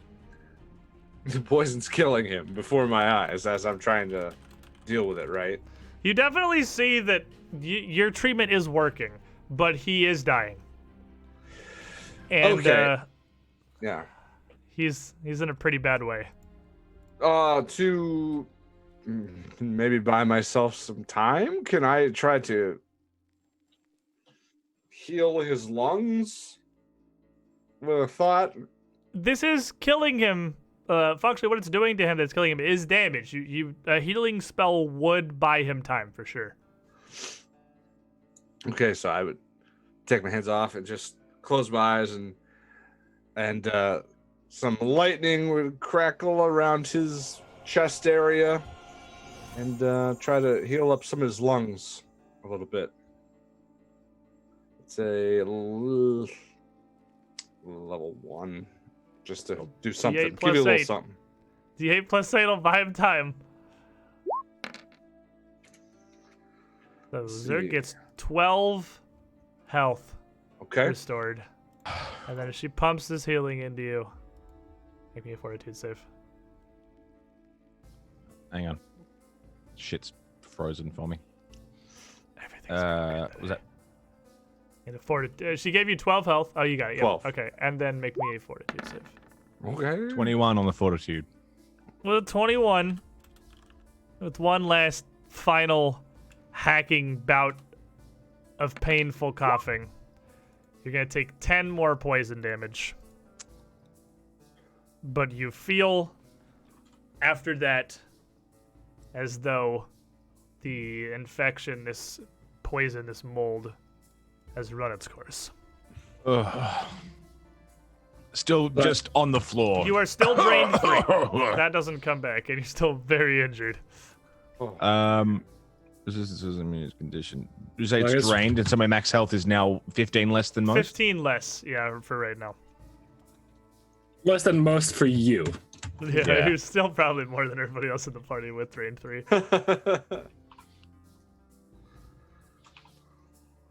And as you're gathered around Zerg, this hacking and coughing here, Selwyn near the cave entrance just kind of watching in horror. Barkbeard, completely unsure of how to help. You hear a scratching. You hear Oh, no. great commotion of claws on stone. And I don't Sorry. want to. bones being No. scattered throughout a cavern. And Selwyn, you would No. hear a voice from behind you. No! And though it's dark and you can't see much of what's going on there, clearly a fairly massive creature is coming. No. I'm not going back! No! And coming into view here, below you, around the corner, you would see a hulking beast. Oh! Massive, almost bat-like ears and an upturned snout. Razor-sharp teeth lining his maw and yellowed eyes. A humanoid creature of enormous proportions. And on his left shoulder, a visible brand of burnt, scarred flesh. CM. King Akuno is free! I will not return! As he surges towards Selwyn. Oh no. And That's not what I want. is where we will leave our adventure for today. Oh, You piece of shit. Oh no. Oh, Where- boy. Next, Where's the picture of Ralph saying I'm in danger? I'm in danger. Back turned. By the gods, Lawrence, I fear it. next week, when we return, this monster, whatever it is, No. well, you came to clear out the Cave of Dangers. Here you go. I'm the Here's the danger. dangers. No.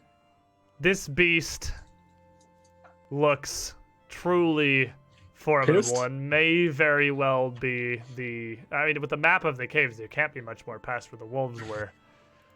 It's not a stretch to assume this is the source of their fear and how bloodthirsty and aggressive they were. But in this state, Selwyn, the cave's opening, and Zerg, injured and drained 3 against the wall. It's going to be a fight, for sure. Thank you all for sticking with us through Twitch's apparently being DDoSed is what's happening, I have seen. Oh. wow. Apparently, Twitch is getting direct wrecked in one of the few ways that does not actually make it their fault. But thank you for sticking with us through this. I don't know what kind of issues the stream and the video has had throughout, but I have this all local recorded. That's a thing I've figured out how to do now. That I'm just doing for the Pathfinder streams, which means tomorrow, the version that I upload onto YouTube should have no problems whatsoever. It should be perfectly fine. I should be able to just yeet that up on there and we'll all be happy. Yeah, everything's going to be great.